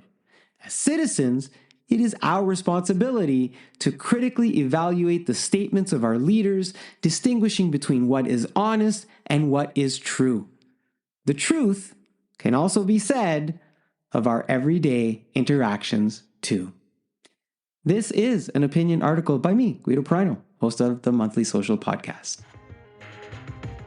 Okay, there you have it, folks. That's my segment on truth and honesty. If you prefer to read that, you can head on over to guidoprino.com/blog, and you will find the article that I wrote, the written word, and you can have access to that and use that. And hopefully it's you found it helpful in distinguishing the difference between truth and honesty, along with some examples that you might be able to apply as you dissect and decipher some of the things that we see online. Okay, I'm going to now switch over, and I've been doing an exclusive here where I bring in a portion of the Coach's Call show that I do, and I'm going to share the WWE Royal Rumble update that I did. But on the back end of it, what doesn't exist is I'm going to come back and talk about some future predictions, maybe talk about WrestleMania and some things that I think might happen. And so it's the first time I did, I think, a wrestling or sports entertainment type of segment on the Coach's Call, and I'm here to share it with you as well with some bonuses. Okay, hope you enjoy it.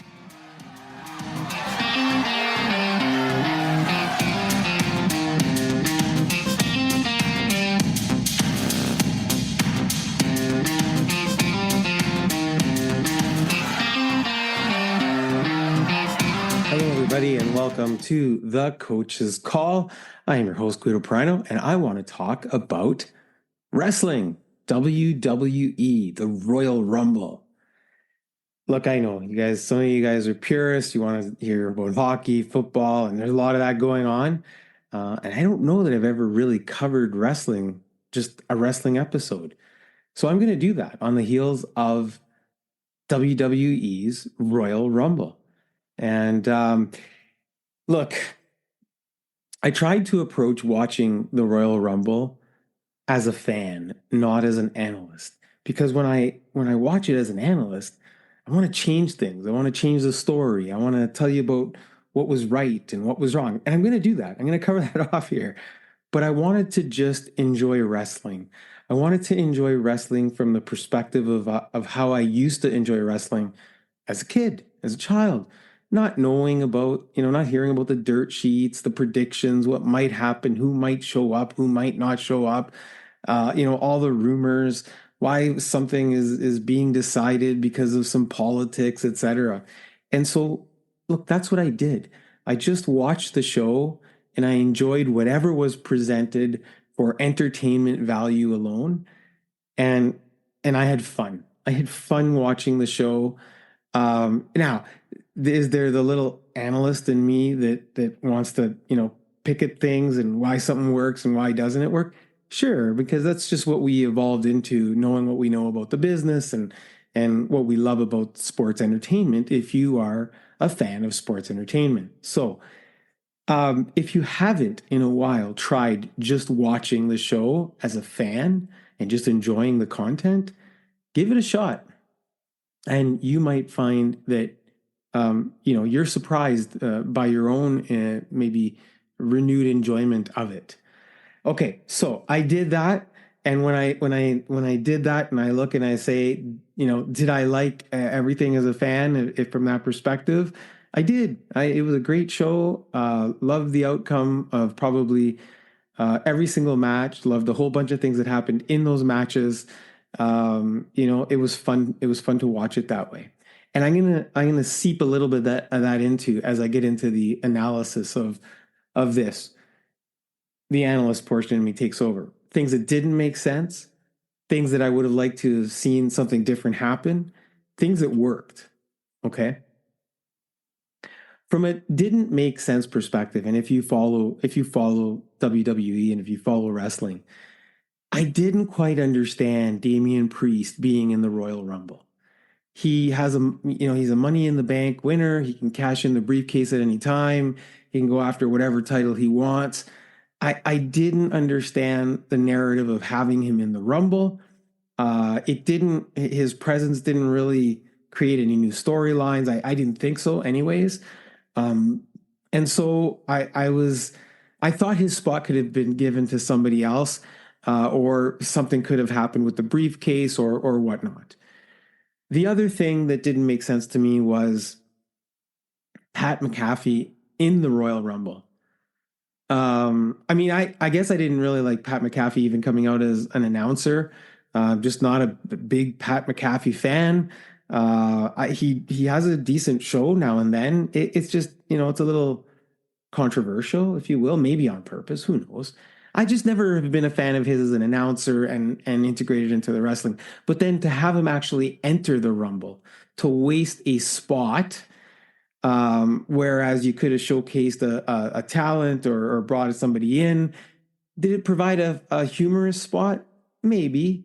Was there some, linkage back to Michael Cole having been in the Rumble? Sure. I just thought it was an unnecessary weak part of the show. And it didn't make sense to me to have Pat McAfee as part of the show. Another thing that didn't make sense, Ricochet drawing in at number 28. Look, if he wasn't going to be part of the final moments, I don't know why you just don't make Ricochet part of the earlier moments of the earlier event and have him do some of his spots and things. I just thought, again, his high flying, his expertise, I didn't find that it was a worthwhile part for him to be in that late. I didn't think it advanced him in any way either. The other thing that didn't make sense to me, Valhalla's fast exit. I think she lasted 5 seconds, tying a previous record. She's this interesting character. She's got the antlers. She comes in. You're thinking something else is going to happen, and then wham, she kind of fast exit. And I thought, oh, there was an opportunity to advance her career a little bit. The other things that didn't make sense to me were less about the Royal Rumble itself and more of the event. One of the other matches, the Fatal 4-Way. Boy, what a downer of a match. I look, it didn't advance the storyline in any kind of way, I thought. I don't think it helped any one wrestler. Solo's interference was for the sake of Solo's interference because he said for the last few weeks that he was going to take care of things. But I don't know that it, did it advance the fight between Solo and any of the other wrestlers? I don't think it did. To me, the Fatal 4-Way felt like it was just part of the show. They needed to get Roman Reigns out there because he hadn't been around since November. Look at Randy Orton and LA Knight and AJ Styles in their own right, great wrestlers. they had some great spots in terms of performing, and I wouldn't expect any less. I just felt that, it just didn't advance anybody's opportunities after that. Didn't make anybody better, didn't make anybody worse, just didn't make anybody better.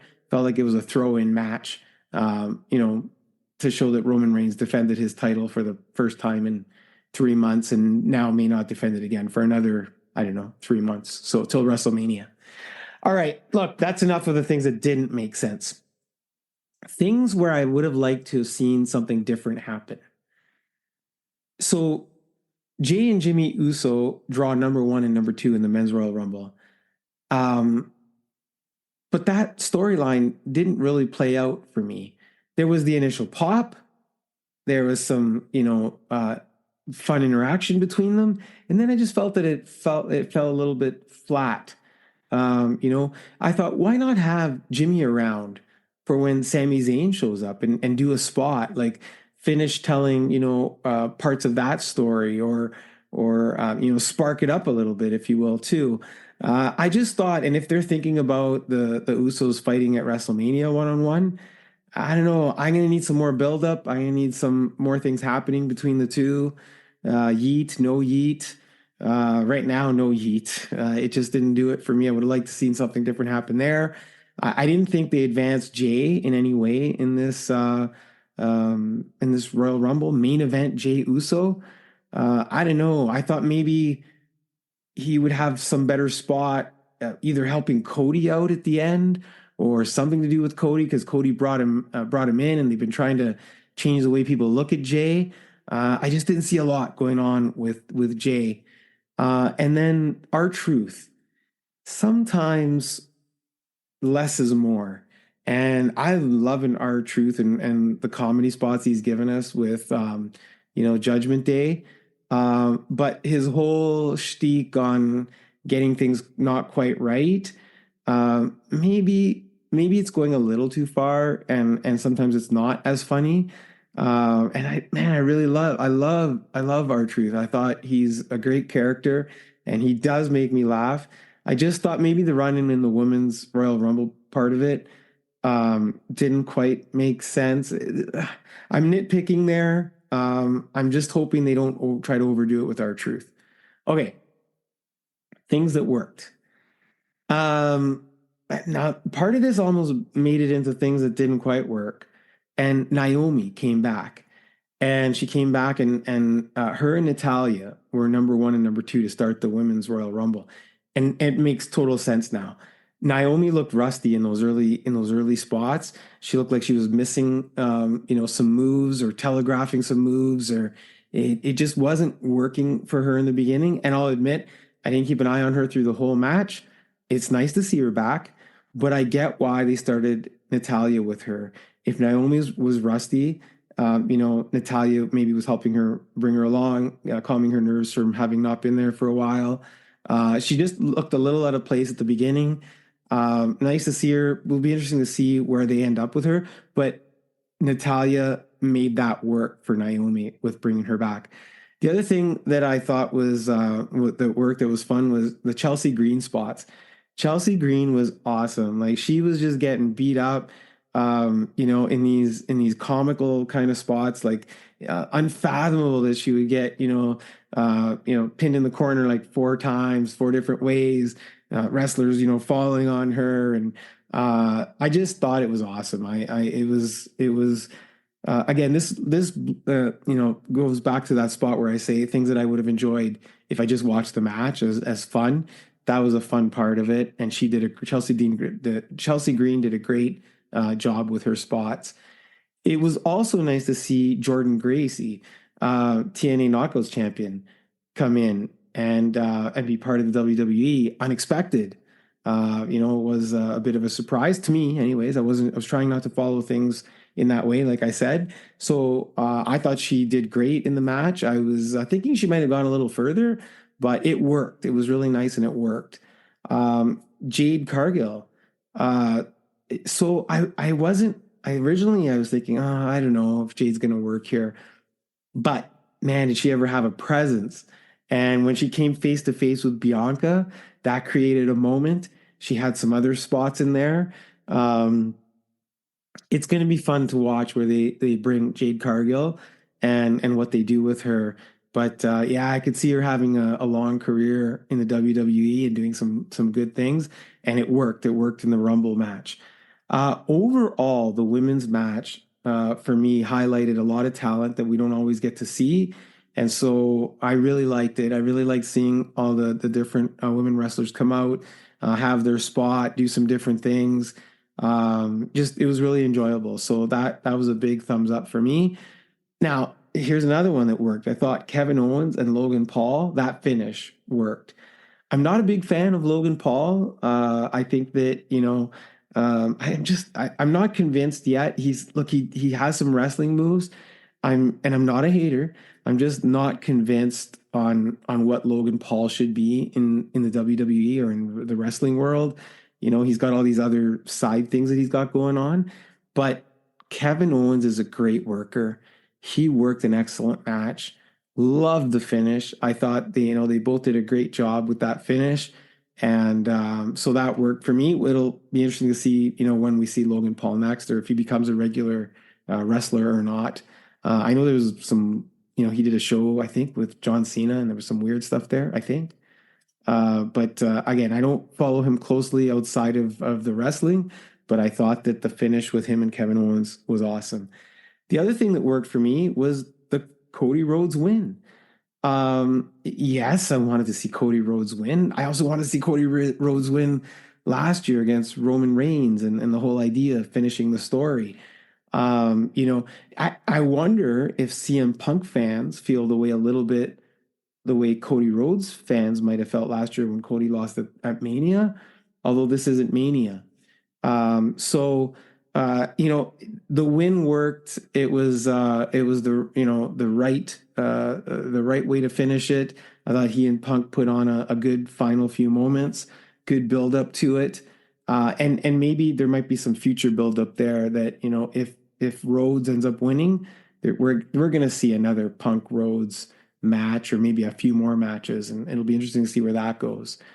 The other thing that worked for me was Bayley. That was a great win. Seeing her win the women's Royal Rumble was awesome. I'm looking forward to see where that's going.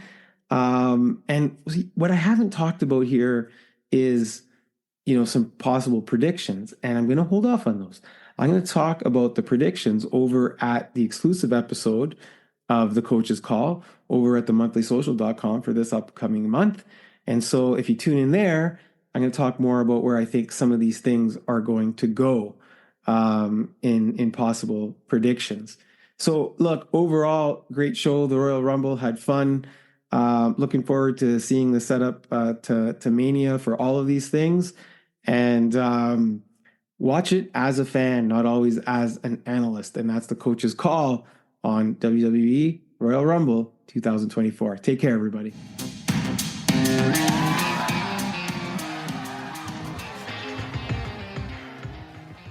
All right, hopefully you enjoyed that WWE Royal Rumble recap that I did there. And I said the bonus, I want to talk about WrestleMania 40 and, what some of the possibilities might be there. Let's start with the championship. I think the whole, and everybody can say, well, you're going with the most predictable thing. I do. I think Cody Rhodes is going to finish the story against Roman Reigns. I don't know if the WWE has it in them to break the hearts of fans 2 years in a row when it comes to Cody Rhodes and WrestleMania.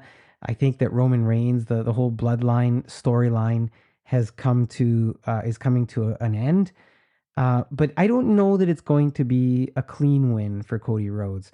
I'm thinking Solo Sikoa is going to be involved somehow, or somehow other members of the bloodline. Something's not going to go quite right. So I think that's where that's going to result in Cody Rhodes finally finishing his story and becoming a champion. When it comes to the other championship, the Seth Rollins championship, originally I thought CM Punk, and they were setting that storyline up. But now Seth has a little injury. He should be back for Mania. but Punk got injured, and it doesn't look like he's going to be around for WrestleMania. If indeed he's not going to be around, you know, who would I like to see in his place and given an opportunity? I think it's LA Knight. I mean, he was hot going in, fighting Roman Reigns late, last fall in November at Crown Jewel. He's over with the fans. I think he would be a fun champion to watch. Up until that point, I was thinking to myself that maybe LA Knight, if he wasn't challenging Seth for a world title, that he would go after Gunther for the Intercontinental title. But with some of the shifting that's happened there, I'm thinking LA Knight versus Seth Rollins would be, another main event type of match for WrestleMania. Now, I think when it comes to the women's championship, we know Bailey was the Royal Rumble winner, and I still think there's some story evolution that's going to happen there with Damage Control, and that's going to put Bailey up against Io Sky for a Bailey win at WrestleMania. I don't think that putting her against Rhea Ripley at this time, tells enough of a complete story. So I'm thinking it's going to go the other way. And I think that when it comes to Rhea Ripley, you're probably going to see, a Becky Lynch or somebody who's had a solid, a solid career and can pose a threat and make it believable. And there's something else, to the story that happens there. I also think, we saw Jade Cargill square off against Bianca Belair at the Royal Rumble, and they have enough runway to make that a WrestleMania match. And I think it would be a really good non-title WrestleMania match. When it comes to the women's tag team championships, right now the Kabuki Warriors are your champions, and they're part of that whole Damage Control team. And I'm wondering if Io Sky loses the championship, if they will also lose the tag team titles at WrestleMania. What I haven't quite figured out yet is which storyline plays out and who they would actually lose those tag team titles to. From the Rumble, we saw some women have some really good showings. Chelsea Green was fantastic. You also got Shayna Baszler. You got some things going on there with Nia Jax, but I don't really know where she fits yet in that picture. So we don't have a setup, so I can't. It's hard to make that prediction. But I think the Kabuki Warriors are going to lose. Whoever is coming, and I think they're going to lose because maybe it might be a bad night for Damage Control. As far as the men's tag team championships go, we've got Judgment Day holding those titles with Finn Balor and Damian Priest. I don't know if they need those titles, but I don't know who they're going to give those titles up to. Maybe we'll see another impromptu team. Maybe there'll be something with Randy Orton, and a tag team partner. I have a feeling they're going to put something together there. I don't see a major tag team stepping up right now to take those titles, but I also don't think that they need to be on the Judgment Day. Of course, there's this factor of, will Damian Priest ever cash in his Money in the Bank briefcase? Would he cash it in after a Cody Rhodes match? Would he cash it in after a Seth Rollins match if one of those two is injured? So it'll be interesting to see. We've got some factors. We don't have enough storyline yet leading into WrestleMania. There's also Drew McIntyre that could play into this as well. One of the titles I haven't talked about is the USA title.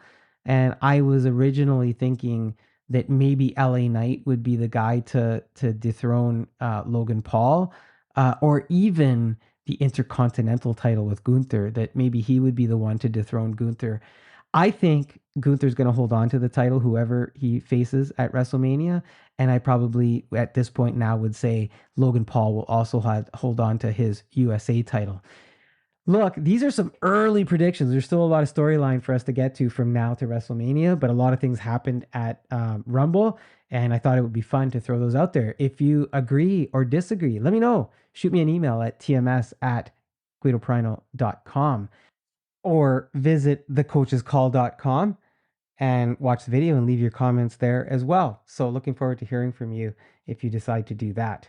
All right, thank you for joining me on this special exclusive edition of The Coach's Call. All right, it's time for my segment of Weird Tales from the Sauna. Look, this is an idea I had because I started going to the gym last year to, work out, get a little healthier. I know right now with my cold, you're thinking that worked out well, but the cold has nothing to do with working out or not working out. I just caught a cold. Anyways, so one of the things I like to do is use the sauna. And, I go in there usually about 15 to 20 minutes. If you've done some reading on sauna use, there's some diminishing returns if you stay in there too long. But it seems to be the average 15 to 20 minutes if you can muster through, and, it's a good experience. Now, the sauna that I go to has a capacity of maybe 8 to 10 men comfortably. And that's when I say comfortably, that's probably 8 have seats, 2 can stand. And that's, usually it's in that 6 to 8 range of people that are in there at any given time. On this one particular day, I go in and there's no one in the sauna. I'm by myself. I'm like, hey, wow, cool, great. Got the sauna to myself. I don't do anything different. I find a spot to sit, one of my favorite places that I like to sit in the sauna, and I sit down and I start enjoying the sauna. And a few moments later, another gentleman walks in and, oh, okay, right. He kind of finds his spot, and it's at the opposite end of the sauna in, near a corner. I don't think anything of it, continuing to enjoy my sauna. A few moments after that, the same fellow stands up, stretches his arms out, sits back down, lays with his back on the sauna, scooches his butt up against the wall, and lifts his legs up in the air so that they are parallel and leaning against one of the sauna walls. Now, look, typically there isn't enough space to do something like that.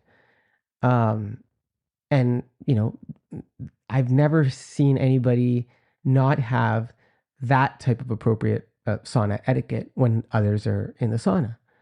But as he's doing that, he then outstretches his arms behind his head. And so if you can imagine now, he's taken up just over a quarter of the sauna bench with his arms stretched out, his legs up in the air. Okay. And I thought to myself, well, if somebody else comes in, he's probably going to move or whatever. But on this day, it was weird because nobody else was coming in. Anyways, again, I kind of just mind my own business for a moment and, continuing to enjoy the sauna. And then a few moments after that, he gets up and he sits up. And I thought, oh, okay, I guess that's over. But it's not. Because now he decides that he's going to lay down on the majority of the bench, outstretched. So his face is facing the door, and he's got his backside up against the wall of the sauna. But now his head is towards where his butt was in the wall, and he's outstretched, and his feet. Now he's taken up about half of the sauna bench. And he just, he's encroaching a little bit more on where I'm sitting. And I'm starting to feel a little uncomfortable, right? Because I'm like, okay, what's this guy up to? What's this guy doing? So he kind of looks, I look or whatever. And then he, curls his legs up a little bit or whatever. Again, I just want to enjoy my sauna. So I try to continue to enjoy my sauna.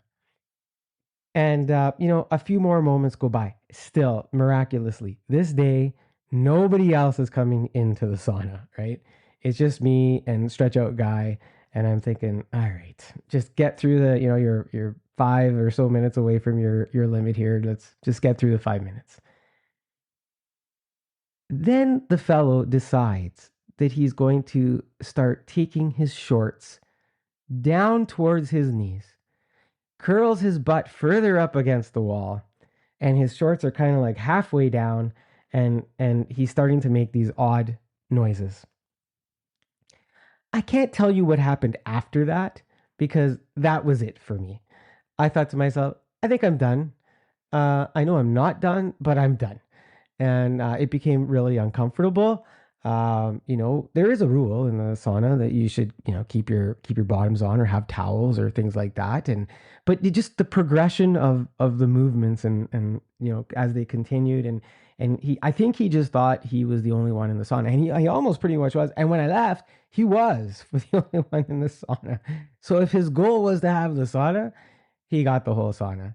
So to me, I got more of these. There's different things that happened in the sauna. It was one of the weird tales from the sauna. It just from a gym etiquette. And I did an article on, tips that men can use when they go to the gym. But for me, it was just a very strange progression and behavior in the sauna to have. And don't do that, man. Don't do that stuff if you're in the sauna. And it doesn't matter if there's one other person or several other people. Have awareness of your space. Have awareness of your surroundings, the people around you, and be respectful. All right. I want to thank you for being here with me for the February episode. And of course, I haven't forgotten, it is a Valentine's Day month. So happy Valentine's Day to you. And if you haven't already, please consider subscribing. Would love to have you as a return listener, of course, here on the Monthly Social. And you can get this podcast wherever you do get your podcasts. All right, I promised you a new song from 5440 to close out the show. Our friend Neil Osborne. Let's do that right now as we go out of January and into February. Here is 5440 with West Coast Band. Take care, everybody. A Vancouver band. We gotta make fans. This is the West Coast band. Thanks for coming anyway. You look like a band that can really play, but I don't need you. I tell you straight. I got a DJ and she works late. If you wanna stay, you won't get paid. Out in the lobby is where you'll play. Be on by 8 and don't be late. And don't complain, there's no booze here, mate. What a dickhead. What a man. He doesn't get it. This is a West Coast band. And we make bands. A Vancouver band. And then a Caroline band. Thanks for coming anyway. I got the demo, I'm sure it's great. I never heard of you, you got no name. So I won't listen and I won't play. I'm not lizard, but mostly snake. I don't care, I'm so fake. It's not your game, so go away. But thanks for coming anyway. What a dickhead. What a ham. He doesn't get it. This is a West Coast band.